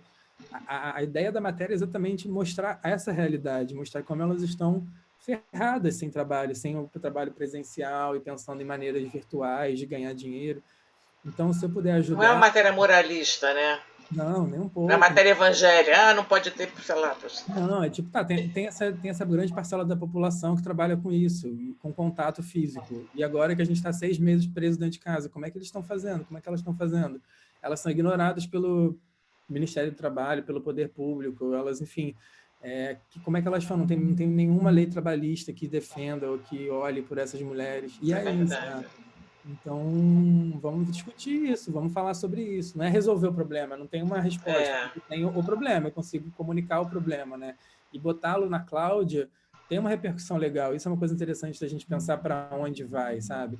E a Cláudia são mulheres ricas de Zona Sul do Rio de Janeiro. De Enfim, que ano que foi essa matéria?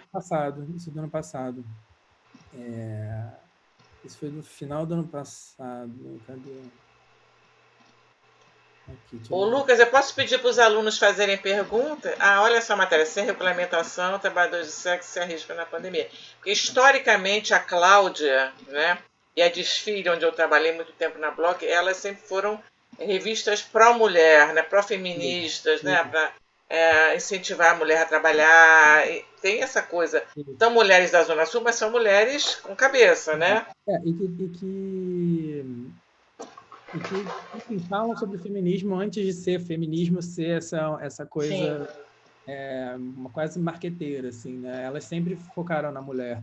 Então, eu acho interessante, eu já vendi pauta sobre as rezadoras Guarani Kaiowá para a revista Cláudia. Elas têm essa visão de botar mulheres diferentes para essas mulheres mais padrões verem, né? Então, acho muito legal comunicar com públicos diferentes. Estou comunicando com mulheres ricas da Cláudia, depois estou comunicando com imprensa internacional, depois estou comunicando com pessoas mais conservadoras, enfim. Aí está aqui a pauta.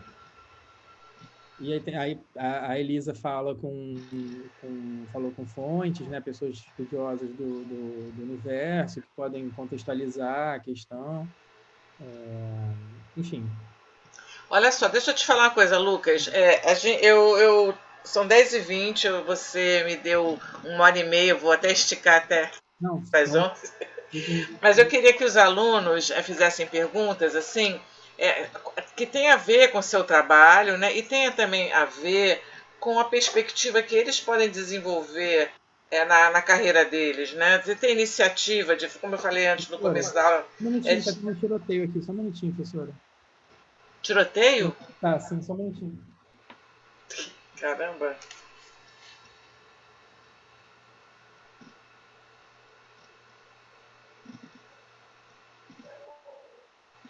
Lindas fotos, né? Caraca, Eu amei. tá rolando um tiroteio pesado aqui perto. Acho É que a gente de Botafogo, da... não, acho que é mais perto, tá muito alto o barulho aqui.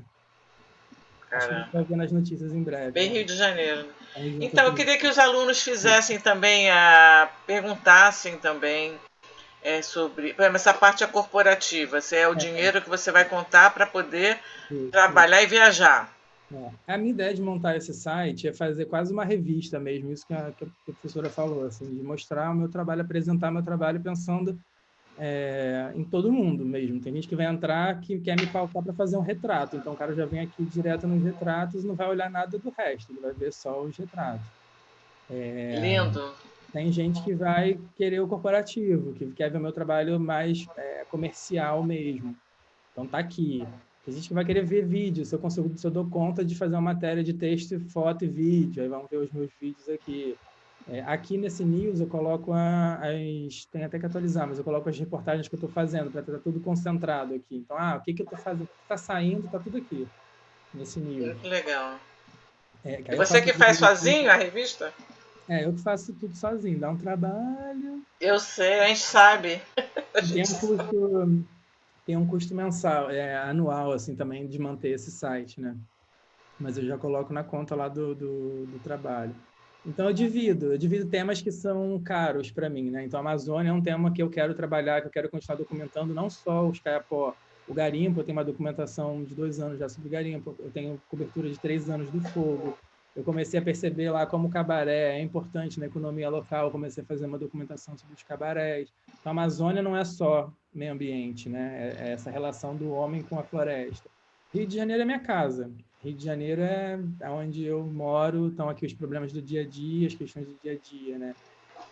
Outras histórias são as minhas histórias que eu quis fazer em outros lugares. Então, isso mostra os meus temas de interesse, para onde eu fui, como eu fiz, quais coberturas eu participei, como eu participei. Retrato, não tem, enfim, muito o que falar, retratos são retratos. E aí tem retratos de moda ainda, né? Um pouco essa aqui é uma campanha da Adidas que eu fiz com a Anitta. A Juju estudou na PUC, muita gente A Juju conhece ela. queridona, Foi minha essa aqui aluna também. fiz para a revista Elle, essa aqui foi para a revista do Ela, para o caderno Ela, do Globo. Então tem uma coisa de moda ainda, muito misturada aqui. Tem o trabalho corporativo, que é, como a professora falou, que é onde eu consigo dinheiro mesmo não é onde eu consigo, mas é uma das maneiras de financiar o meu trabalho, né? Tem trabalhos que são viagens e já me mandam direto para lá. Tem trabalhos que não, são trabalhos, enfim, institucionais, corporativos, que eu gosto de fazer, que não me incomodam em fazer, que eu gosto mesmo de fazer, mas poderia ser casamento, por exemplo. O Wesley Marcelino, que é um dos grandes fotógrafos da Reuters aqui no Brasil, ele participou da equipe que ganhou o Pulitzer de 2019, na caravana do ano parada. É um grande fotógrafo da Reuters, é o cara que está com a grande moral aqui no Brasil agora, por ter ganhado o Pulitzer. Ele fazia casamento até outro dia e postava no Instagram dele, sem vergonha nenhuma, sem problema nenhum. Como é que é o nome dele? Wesley Marcelino. Deixa eu mostrar aqui.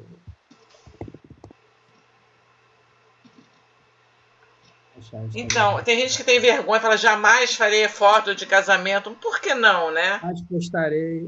Eu acho que é uma maneira de financiar os nossos outros trabalhos. Aqui a carinha dele aqui. É esse aqui. Muito legal. Deixa eu ver se eu acho. Essas fotos aqui que ganharam a caravana. Mas eu acho também, Lucas, que é o seguinte, você não vai fazer só isso, você vai fazer também isso, né? Então, é uma diferença. Exatamente. Eu estou tentando clicar, não estou conseguindo. Não sei se o site está com problema. Olha, seguindo aqui os rostos dos alunos, o Vitor, você quer fazer uma pergunta? Você tem alguma questão? Você tira foto? Você gosta de fotografia? Eu gosto de fotografia, mas sou mais chegado em vídeo. Mas eu queria perguntar para o Lucas a questão de ser freelancer mesmo, né? Você acha que a gente está mais estabelecido em si, mas a gente sabe que é muito difícil. Hoje em dia tem muita vaga PJ, temporário, enfim. Quero saber como é que foi para você se estabelecer nesse meio, assim, né? Às vezes, essa coisa de ser freelancer, a gente fica com medo de ficar sem trabalho em algum momento, né? Queria que você falasse um pouco mais sobre isso. Cara, tem isso, essa é a parte ruim de ser freelancer, que é a instabilidade mesmo. Não tem estabilidade. Eu não sei quando vai ficar bom, não sei quando vai ficar ruim. Exatamente por isso eu preciso me preparar, eu preciso ter uma reserva. Então, por exemplo, graças a Deus, eu nunca juntei dinheiro, tá? Eu sou uma pessoa desorganizada financeiramente, nunca tive dinheiro e, consequentemente, eu nunca juntei dinheiro. Então, o dinheiro que eu ganho, eu gasto e é irresponsavelmente assim que eu uso. Então, se eu tivesse mantido esse formato durante a pandemia, eu estava ferrado. O que me salvou na pandemia foi que em 2019 eu trabalhei muito. Foi o ano seguinte da foto viralizada, teve um retorno maior, assim, e eu trabalhei muito, consegui juntar um dinheiro e fiz uma reserva. Essa reserva me segurou até esse ano. E mesmo assim, esse ano acabou, quando estava acabando, eu falei, ferrou, acabou a reserva, se não voltar ao trabalho, sei lá, o que eu faço? O que E você aí fez? começou, graças a Deus, a voltar ao trabalho. As coisas acontecem, graças a Deus. A vacinação avançou exatamente quando meu dinheiro acabou e aí a coisa começou a retomar, sabe? Então, mas eu me adaptei, eu morava sozinho, antes da pandemia isso, né? Antes de ir para o jornalismo, quando eu fazia moda, eu morava em Copacabana, tinha 2 gatos, morava sozinho e tal. Quando eu decidi para o jornalismo, eu entreguei meu apartamento e fui morar com a minha avó no Maitá. Enfim, passei 2 anos com ela lá, 3 anos, porque era uma maneira de juntar dinheiro. Eu não sabia como ia ser o meu novo mercado no jornalismo, não sabia se eu ia ter dinheiro ou não. Foi uma maneira de ter uma segurança. Abrir mão de uma vida independente, abrir mão da minha privacidade, da minha independência, abrir mão dos meus gatos, tive que, enfim, me agilizar para poder me dedicar ao que eu realmente queria, ao que eu realmente gostava. E deu certo. Hoje eu ganho mais dinheiro do que eu ganhava com moda, graças a Deus. Mas, porque já são 15 anos fotografando, porque já teve essa foto viralizada. Então, é um trabalho, é um tempo.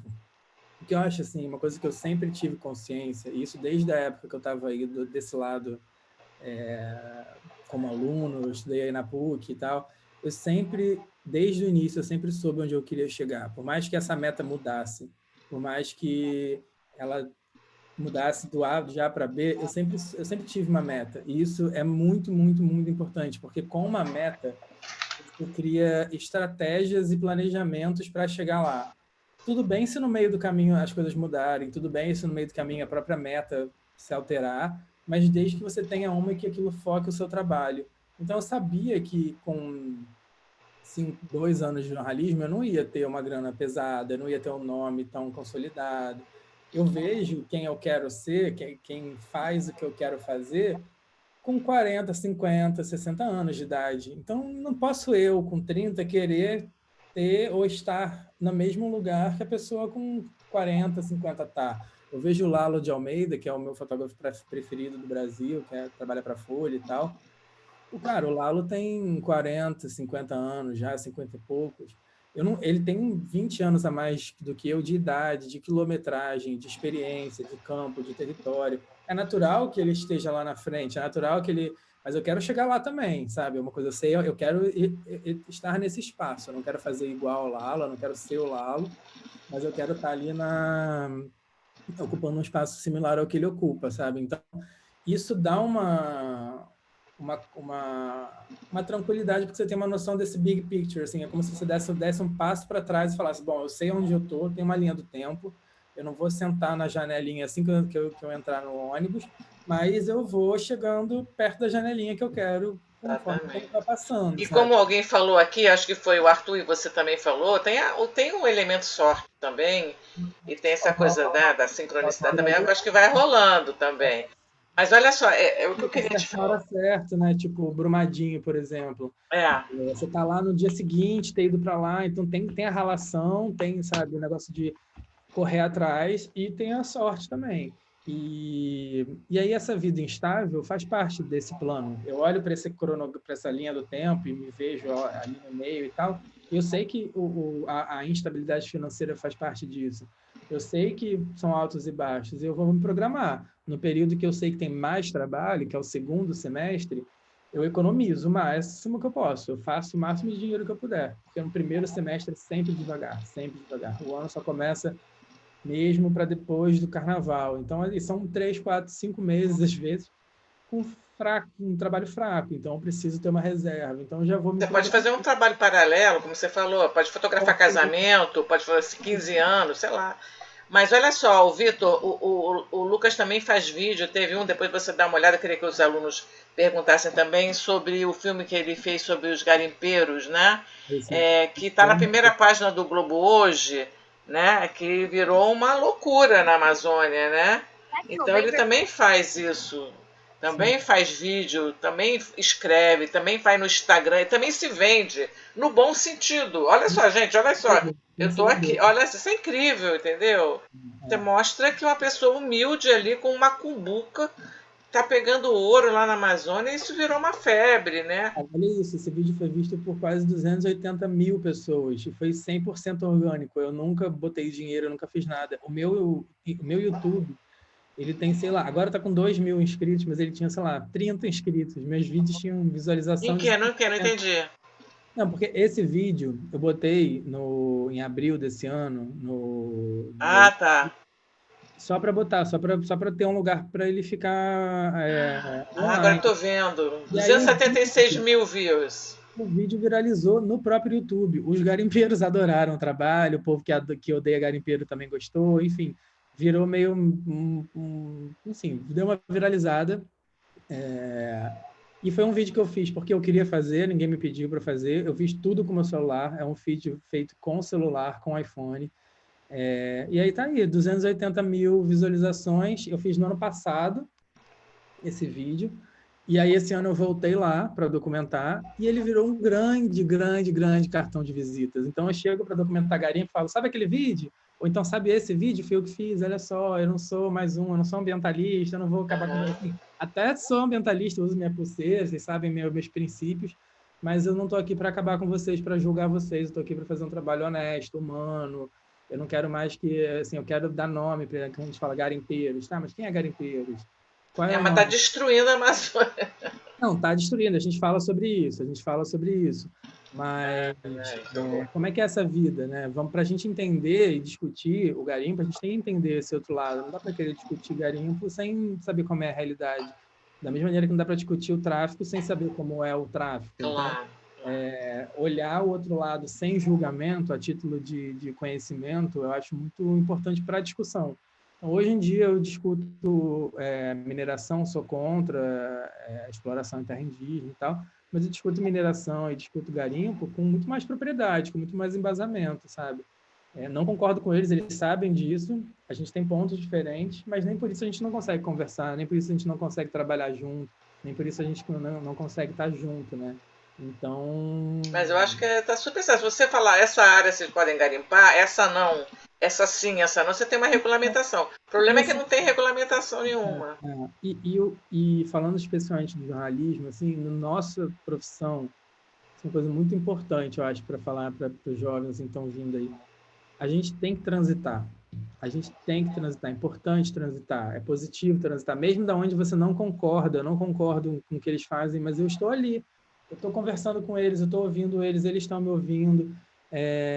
A gente está tendo uma troca, eu estou entendendo como essas pessoas chegaram ali. Elas não são vilões, eles não são bandidos. Antigamente, ser garimpeiro era nobre. O governo da época incentivava as pessoas a serem garimpeiras. Então, não dá para punir essas pessoas. Você é o vilão. Calma. As famílias estão ali vivendo disso. Dá outra coisa para eles. O que você vai fazer? Vamos pensar numa solução. Mas isso tudo é sobre discutir a mineração no Brasil.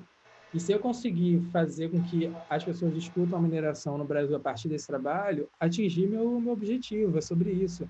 É sobre falar assim, gente, vocês que nunca viram um garimpo, nós que nunca vimos um garimpo, olha só como é que é. Tá aí um vídeo, entenda. Não é para você concordar, é só para saber como é que é, para entender as pessoas. Tem a cozinheira, tem o cara, né? Que ela escreve poema, que ela veio do Maranhão, de uma pessoa que ela quer casar, e que tananana. Então, tipo, é assim. Não é para concordar com o que eles fazem, apoiar o que eles fazem, é para entender o que eles fazem. A gente não pode discutir qualquer coisa sem entendimento, sem compreensão do que a gente está falando.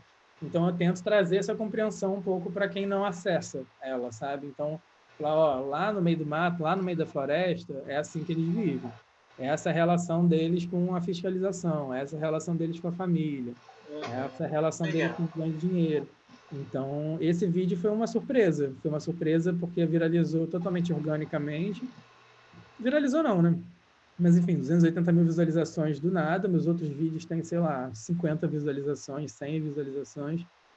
E esse bombou. Então, quando a história é humana, quando ela sensibiliza, não importa se é com celular, não importa se é no YouTube que tem 30 inscritos e 50 visualizações, não importa. A história forte, ela leva você e teu material para longe, assim, sabe? Então, é sempre tentar captar uma história forte, sempre tentar captar a humanidade das histórias, né? Porque é isso que conecta. Então, olha só, foco, gancho, né? Atualidade, né? Humanidade, ouvir o outro, né? O outro que você talvez não concorde, mas ouvir a razão dele estar lá, né? De repente é um cara... A gente é ouvinte profissional, né, professora? A gente se profissionaliza em ser ouvinte, né? A gente não está para falar sobre a gente, não é sobre a minha vida. É sobre estar ali ouvindo e com interesse. Mas esse chão é o quê? Qual é a ordem do chão? Onde está o ouro? Me explica. Eu não estou falando, não é sobre mim, não é sobre a minha impressão. Eventualmente, até você pode falar de você se tiver uma interação específica, né? Sim, exato. Mas é sobre ouvir, é sobre o outro, é sobre estar aberto. E todo mundo, isso é uma coisa curiosa do nosso trabalho, é uma coisa que eu percebi com o tempo, sendo jornalista, assim. Todo mundo é muito carente, todo mundo gosta de falar, todo mundo gosta de contar a história para alguém que está realmente interessado em ouvir a história. Então, meu exercício é ser essa pessoa, é ser alguém que está realmente interessado em todas as histórias. Porque todo mundo quer falar. Qualquer um, até a pessoa mais antipática, mais fechada, se você se mostrar aberto, carinhoso, solícito e tal, as pessoas vão se abrir. Eu gosto muito de falar, eu estou aqui falando horas e poderia falar horas. Peraí, vou te interromper. Rafael Serfati quer fazer uma pergunta?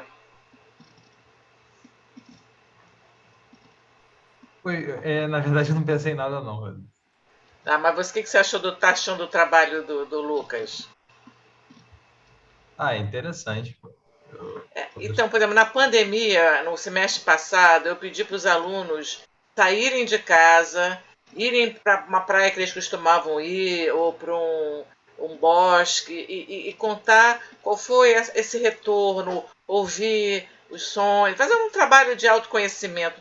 Mas foi muito interessante, porque todo mundo confinado é uma coisa trágica, né?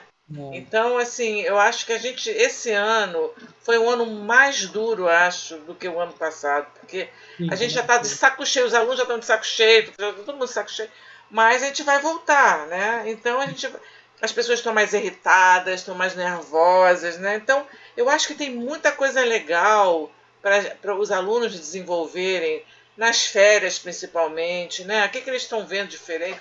Tem que ter esse olhar curioso, né? Observador, seja onde for. Até a gente que está no mercado não aguenta mais falar de Covid. Cara, a gente comenta quando a gente está entre a gente, alguma pauta, quando a gente se encontra, assim, e fala, nossa, ninguém aguenta mais. Assim, tem algumas pessoas que pegaram o tema Covid como tema de documentação mesmo, que escolheram isso, estão trabalhando isso, fazendo grandes trabalhos. Eu me sinto muito bem representado por eles, não sou um deles. Mas a maior parte não aguenta mais. Não aguenta mais, cara, porque a gente só cobre isso, ou é isso ou Bolsonaro, só que são os temas do Brasil, né? Então, ninguém aguenta mais, é um saco mesmo, para vocês, para os professores, para os alunos, professores, para a gente que está no mercado. Não pode negar que existe esse problema, né? Não pode negar, e é o gancho. Se eu quero trabalhar, se eu preciso pagar conta, cara, tem que ser, e não precisa fazer UTI, pode ser um trabalho sobre as prostitutas, pode ser uma coisa paralela, né? Claro, tem muito tema, né? O Rio de Janeiro é uma explosão de temas, né? De carnaval agora, estou fazendo um trabalho de carnaval, tá ligado com Covid, porque é um carnaval em plena pandemia, vai ser o primeiro carnaval pós-pandemia, então é carnaval, mas é também pandemia, é Covid. E ao mesmo tempo isso rende história. Eu estava conversando com o Tom Phillips, que é o correspondente do The Guardian na América Latina, que cobre o Brasil, e aí ele falou, eu não aguento mais dar o Bolsonaro, não aguento mais falar de Bolsonaro, mas tudo que ele faz tem que repercutir e tal, e a gente estava conversando sobre como vai ser se Bolsonaro perder, se Deus quiser, as eleições. O que a gente vai falar? Pode deixar que a gente arruma as matérias. Não vai falar, então tipo... o foco eu prefiro não ter pauta do que ter Bolsonaro. Não, eu acho que mesmo assim, era o que eu falei para ele, eu acho que vai ter pauta, porque a crítica tem que continuar. A gente não é porque vai, se Deus quiser, entre um governo lulista aí, a gente tem que continuar criticando, também faz parte do nosso trabalho, né, da imprensa, não é porque a Bolsonaro a gente critica, não é porque a Lula a gente não critica, é continuar criticando, mas... Claro. Já deu, né? Já deu, né? Mas assim, tem tema, o ponto que eu queria chegar é esse, tem assunto, tem gancho. Se você pegar a Amazônia de Bolsonaro, é gancho. Se você pegar Carnaval com Covid, tem gancho. São tempos, a gente não aguenta mais, ninguém aguenta mais, mas tudo que está relacionado com Covid tem gancho, que é a Covid, né? Está dentro desse tema Covid. E Bolsonaro também. Então, não preciso falar de Brasília, posso falar de Amazônia. Garimpo, esse trabalho de garimpo, é falar de Bolsonaro também. Claro. Eu não cito Bolsonaro, não entrevisto Bolsonaro, não é sobre Bolsonaro, mas é falar sobre o governo Bolsonaro. Então, tem um gancho. Tem o gancho ambiental e tem o gancho político nesse trabalho de garimpo, que é isso aqui, que é no meio da floresta, mas tem o gancho político e ambiental. Então, assim, ninguém aguenta mais, a gente está... Olha os dentes de ouro. 4 gramas de ouro no dente. Deixa eu perguntar, Gabriela, você quer fazer uma pergunta? Quero. Fala. Olá. Oi. Para fotografar uma coisa ilegal, como faz? Tá, não tô falando só do garimpo, mas você quer tirar uma foto de uma pessoa que quer praticar, enfim, cometer um crime no anonimato. Tá. Primeira coisa que eu acho que a gente precisa ter consciência, que a gente já sabe disso, mas a gente precisa ter consciência. Fotografia Fotografar é criar testemunho visual, é criar prova. Então, a gente cria evidências o tempo inteiro fotografando. Por isso que a professora citou que em algum momento do jornalismo, os fotógrafos não eram bem vistos, não eram bem queridos. Por causa disso, a gente não é mesmo bem querido em alguns momentos, em alguns lugares, porque a gente cria evidência. E isso pode ser bom e pode ser ruim, dependendo para onde é e para que a gente está falando.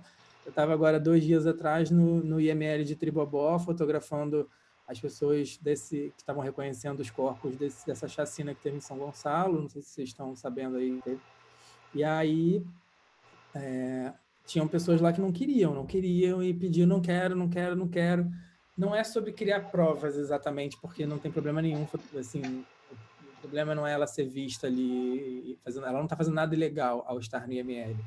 Mas quando você fotografa ela no ML, você está expondo uma moradora que mora naquele lugar, cercada por tráfico, que vai sair na capa do jornal ou numa matéria contra o tráfico.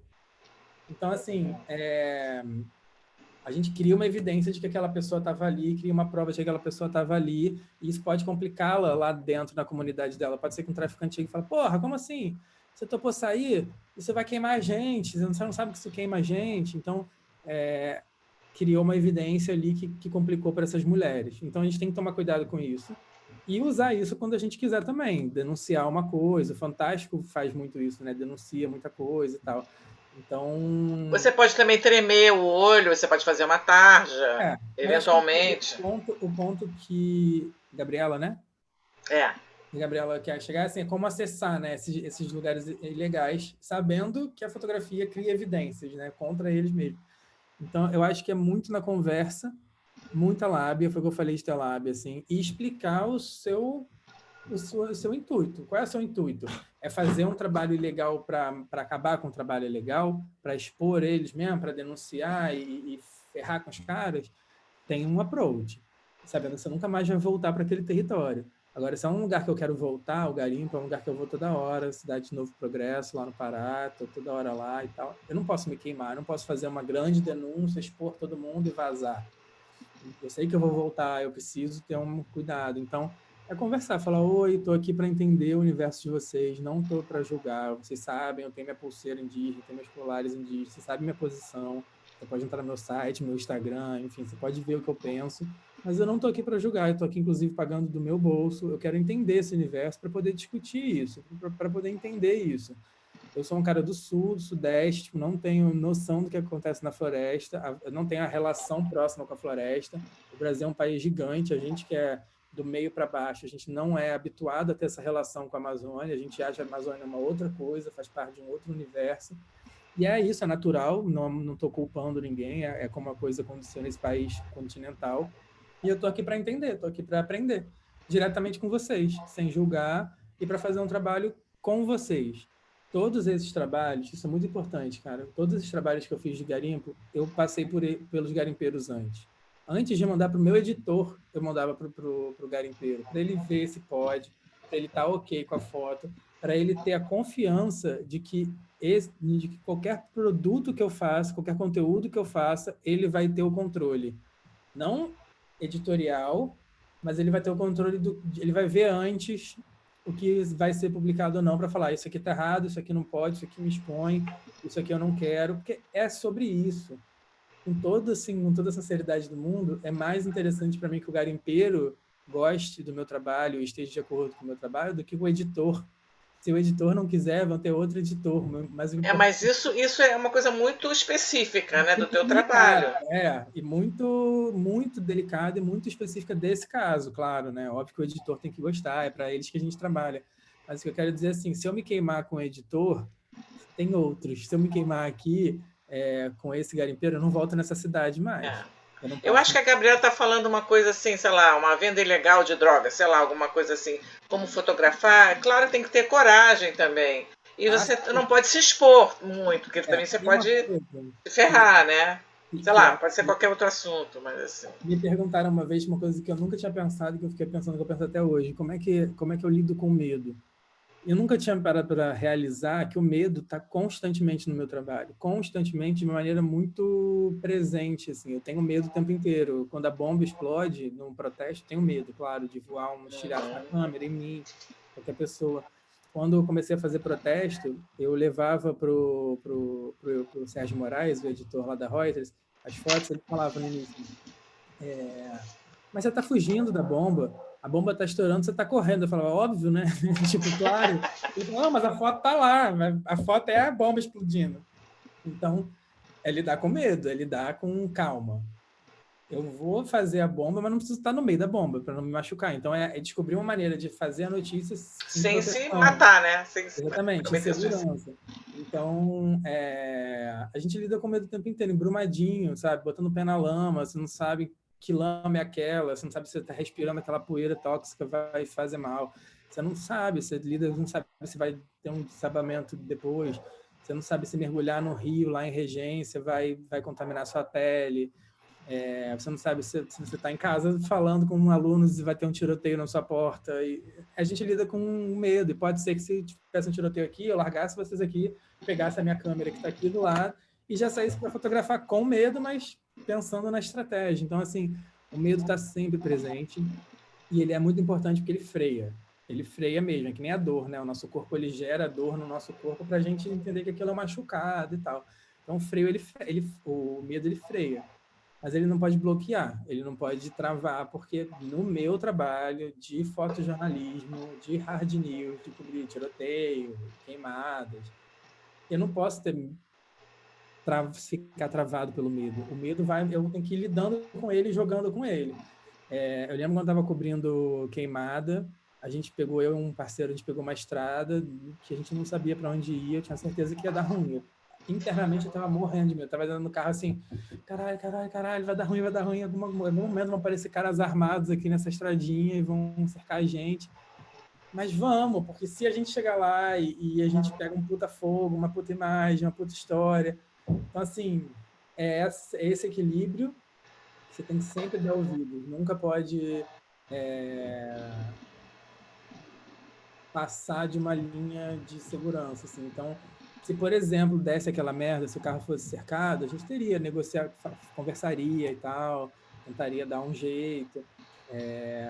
Mas, por exemplo, se você está numa questão trabalhando com fogo, não arrisca. Não arrisca. Porque com gente você negocia, com fogo você não negocia. Então, eu estava cobrindo, há 3 anos atrás, estava no Xingu, o fogo cercou a gente, eu estava acompanhando uma brigada, a gente era, sei lá, éramos 6 ou 7, um fogo enorme cercou a gente teve que pular o fogo, passar literalmente por cima por dentro da labareda. Eu lembro do equipamento ficar tostando a minha barba, chamuscou. Cara, não dá para arriscar. Aquilo que a gente fez foi loucura, da maneira que a gente fez. Eu não repito mais aquele jeito que a gente entrou no mato e que a gente fez lá para pagar. Então, Olha só, vou pedir para o Luiz Gustavo fazer uma pergunta, Matheus e Vinícius, tá? Perguntas para todo mundo falar. Obrigada, Gabriela. Obrigada. Luiz Gustavo quer falar? vou fazer uma pergunta? Oi, gente. Bom Oi. dia.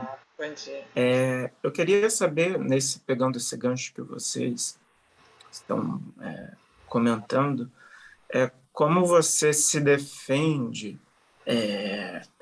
Por exemplo, teve uma foto sua, eu te sigo no Instagram Legal. há um tempinho já, admiro bastante seu trabalho. Obrigado. Uma foto, eu não sei se foi do ano passado ou desse ano, de um policial, acho que é desse ano, de um policial no Vidigal. Ele nem estava, né, com o dedo no gatilho e tal, a gente sabe disso, mas aquela foto é muito simbólica, assim, e poderia, estou usando ela de exemplo, mas enfim. Mas em algum caso, não sei se isso já aconteceu, você foi ameaçado por algum trabalho seu, e como, se sim, se isso ocorrer, como você se defende? Eu tento fotografar também, eu gosto muito da área. Legal, legal. E como a gente pode se defender assim? Olha, eu estou tentando achar a foto que você falou, acho que ela está aqui por último. Essa aqui, ela está em preto e branco aqui, mas originalmente ela tem cor. É incrível. Essa mesmo. Essa eu não conhecia.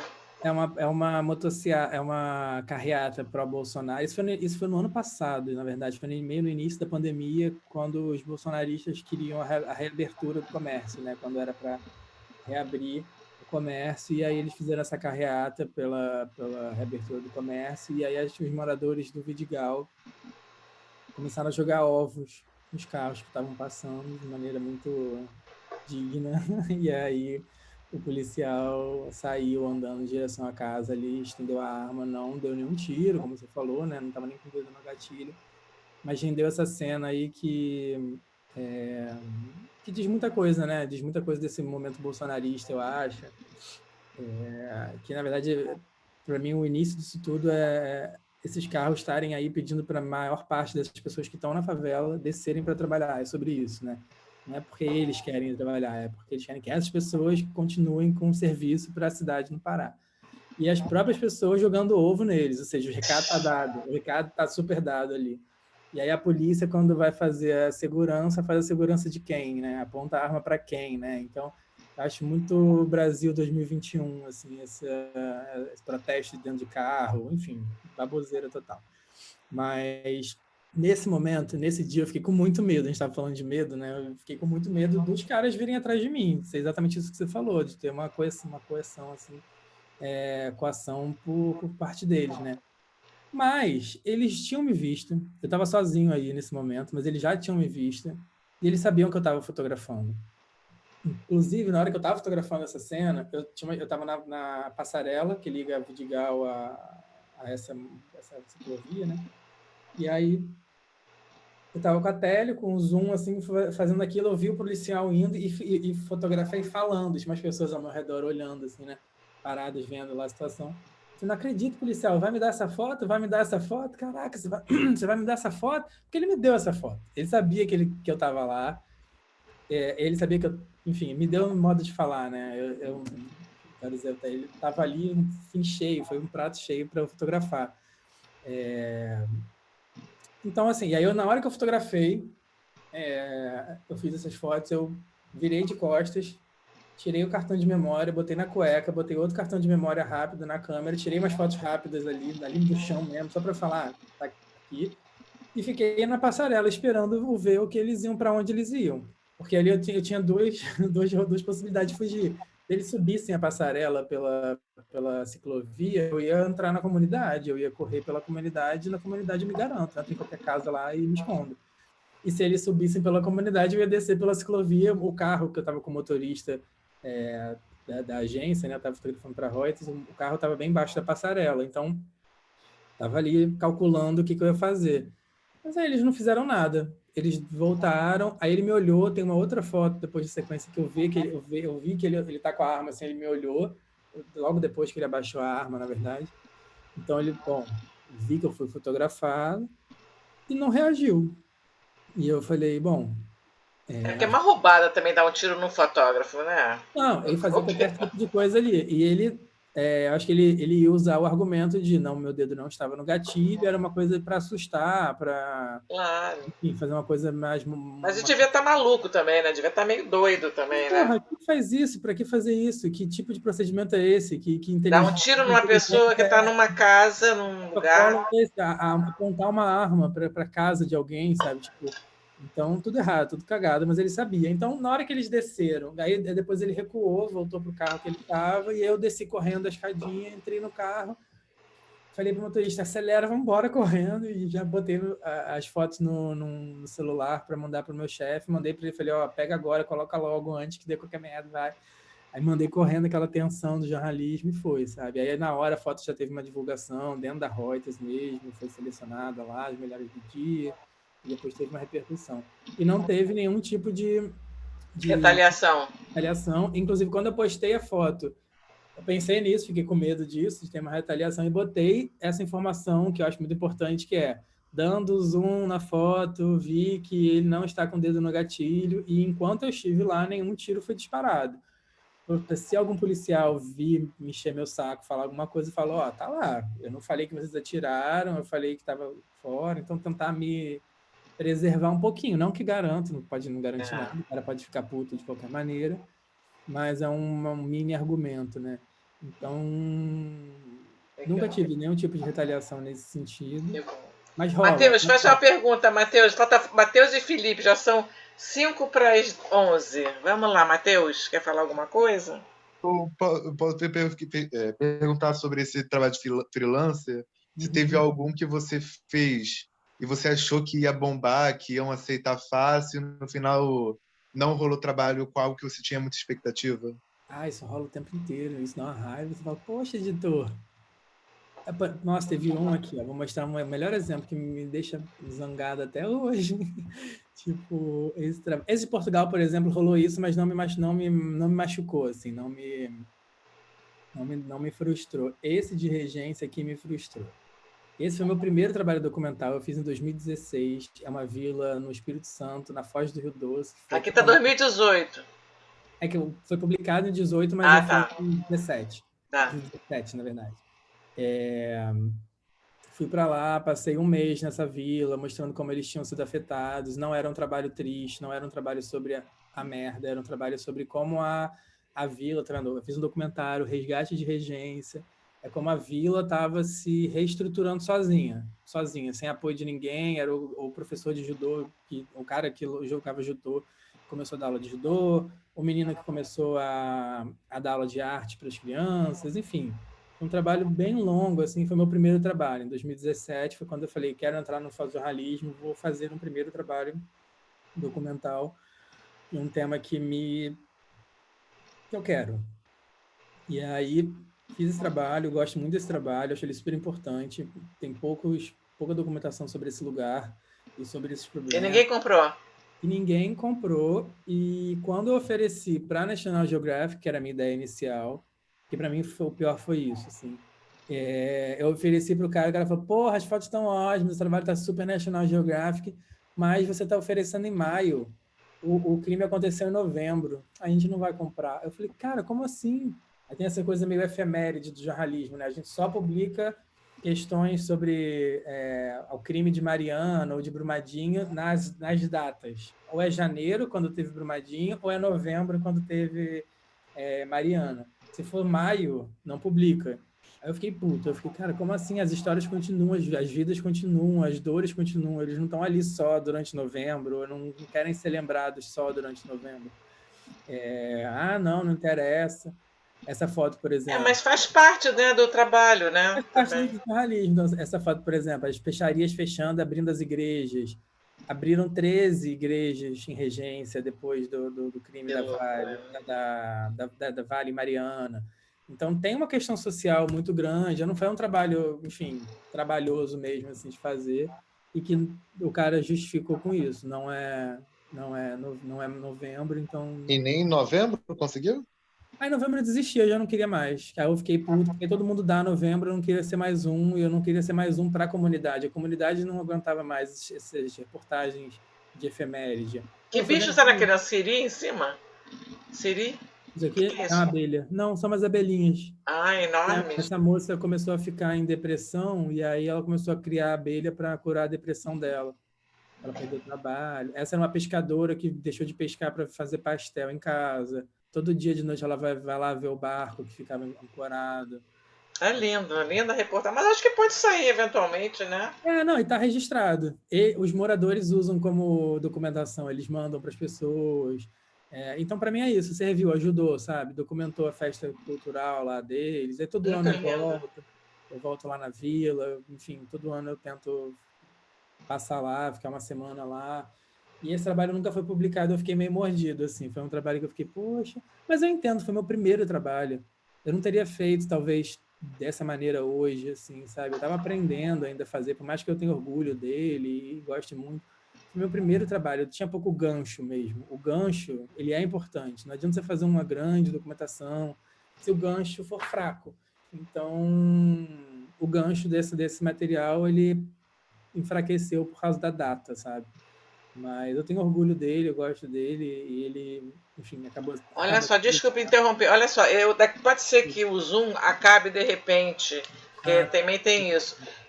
Vamos tentar que o Felipe Musa faça uma pergunta, mas se por acaso sumirmos no espaço sideral, eu já estou te agradecendo, que foi maravilhoso. Eu adorei te conhecer. Vou procurar você com pautas, mas os alunos também gostaram bastante. O Arthur também está elogiando o trabalho sensível, maravilhoso. Mas eu queria que o Felipe tentasse fazer uma pergunta. Cara, primeiramente, exatamente isso que o Arthur falou, parabéns, trabalho extremamente sensível. Acho que hoje, o mar de informação e fotos, a gente acaba se perdendo e o seu ainda conserva isso. Eu tenho duas perguntas, mas são meio juntas uma da outra. A primeira é se depois desses seus trabalhos você ainda mantém ou manteve a amizade, você criou laços fazendo essas matérias, e se você sentiu, se já viu ou sentiu, ou alguém falou para você que o seu trabalho mudou aquela realidade, ou nem que seja uma pessoa só, mas mudou, você fica feliz com isso, já teve. Sim, sim. Tem, de vez em quando tem, assim, por exemplo, agora a gente acabou, a mais recente, assim, me dá muito orgulho de ser jornalista, de fazer isso que a gente faz, assim. Fiz uma matéria para o UOL sobre o Enem, uma mãe solo, é a última publicação do meu Instagram, assim, a mãe solo, estudando para o Enem, ferrada, não estava sem grana até para pagar a inscrição, um professor que pagou. E aí, quando a gente publicou no UOL, uma semana antes do Enem, 3 pessoas entraram em contato comigo pedindo Pix da menina, da mulher, para mandar grana para ela. E ela falou que mais não sei quantas pessoas chegaram até ela. Então, isso, ela mandou uma mensagem agradecendo. Então, isso eu até arrepiado de falar que é sobre isso. Assim, meu trabalho é sobre isso mesmo, não é sobre número de seguidores e likes, tô nem aí para isso, realmente, assim, é uma coisa de você ter um impacto social, sabe? Você contar essa história e alguém se sensibilizar e ajudar aquela pessoa, sabe? Então, eu recebi agora, tem coisa de uma semana, assim, foi muito, muito legal mesmo, assim. E outras coisas acontecem, volta e meia, você fala, pô, esse trabalho agora estava lá na aldeia, e tem maneiras de ajudar que não necessariamente é só um trabalho. Eu estava lá na aldeia fazendo um trabalho da oficina, e teve uma noite que eu conversei muito com a moça do posto de saúde, uma não indígena que trabalha lá no posto de saúde, tem a minha idade, uma filha, e a filha negra passando várias questões na escola, de racismo e tal, e ela sem conhecimento, sem saber como... E a gente teve uma longa conversa, assim, que eu só expus minha questão do meu bullying, que eu vivi, as minhas questões, e, cara, ela mandou mensagem aí uma semana depois, falando, nossa, você não tem ideia de como o nosso papo melhorou minha vida, minha relação com a minha filha, como foi importante para mim, nunca mais vou esquecer, foi muito importante, falei para ela ter orgulho de quem ela é, tanana. Eu falei, cara, isso é sobre isso, Maravilhoso. sabe? É sobre Você não vai se tornar um psicanalista, mas você conhece muito do mundo, né? Você tem uma vivência. Você trocando, né? Você começa a ficar experiente em troca com o ser humano, você começa a ficar experiente em ser humano, sabe? Em ser humano e com o ser humano, sabe?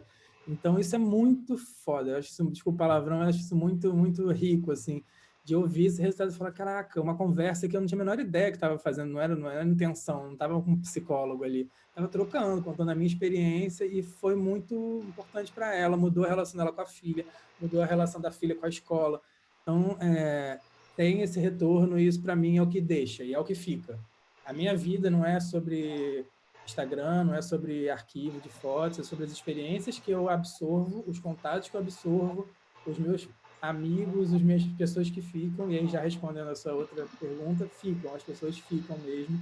Não todo mundo, não dá, porque todo dia você tem uma pauta, então é impossível, você não é filantropo, você não é, sabe, assistencialista, mas algumas pessoas que têm uma identificação maior e que têm uma intimidade ficam. Eu fiz um retrato de uma senhora que tem uma ONG aqui em Belford Roxo e a gente se identificou nesse retrato e a gente tem um trabalho junto até hoje. Tem 3 anos já que eu ajudo eles e tô lá, faço foto de graça. A gente se apegou, assim, a gente troca mensagem, ela pergunta da minha avó, ela fala, eu te amo de graça. Então tem um... Fora os caiapó, né? Que você é amigo, né? Fora os caiapó, que já me manda mensagem, a gente troca ideia, manda foto, pergunta como é que é o Rio de Janeiro. Cara, isso para mim é o que fica, isso para mim é o que me enriquece. Quando eu morrer e eu estiver lá enterrado, eu quero que essas pessoas vão e venham ao meu velório, venham, sabe, estejam ali, é sobre isso, é sobre isso que é isso que eu deixo, é isso que eu quero pegá-lo. Não é sobre trabalho, dinheiro. O meu rolê na vida, eu sou como um bom sagitariano, é isso, são as aventuras e essas trocas. E eu me lembro muito daquele filme Peixe Grande, não sei se vocês assistiram, que é um pai que fantasia muito a vida dele para o filho, e o filho fica super puto. Pô, essas histórias são mentiras, essas histórias são mentiras. E ele fica meio, pô, meu pai fantasia tudo. E aí no final, quando o pai morre, tem um enterro, as pessoas da fantasia vão todas no enterro. E aí o filho fica na dúvida se aquilo era fantasia ou se aquilo era de verdade mesmo, né?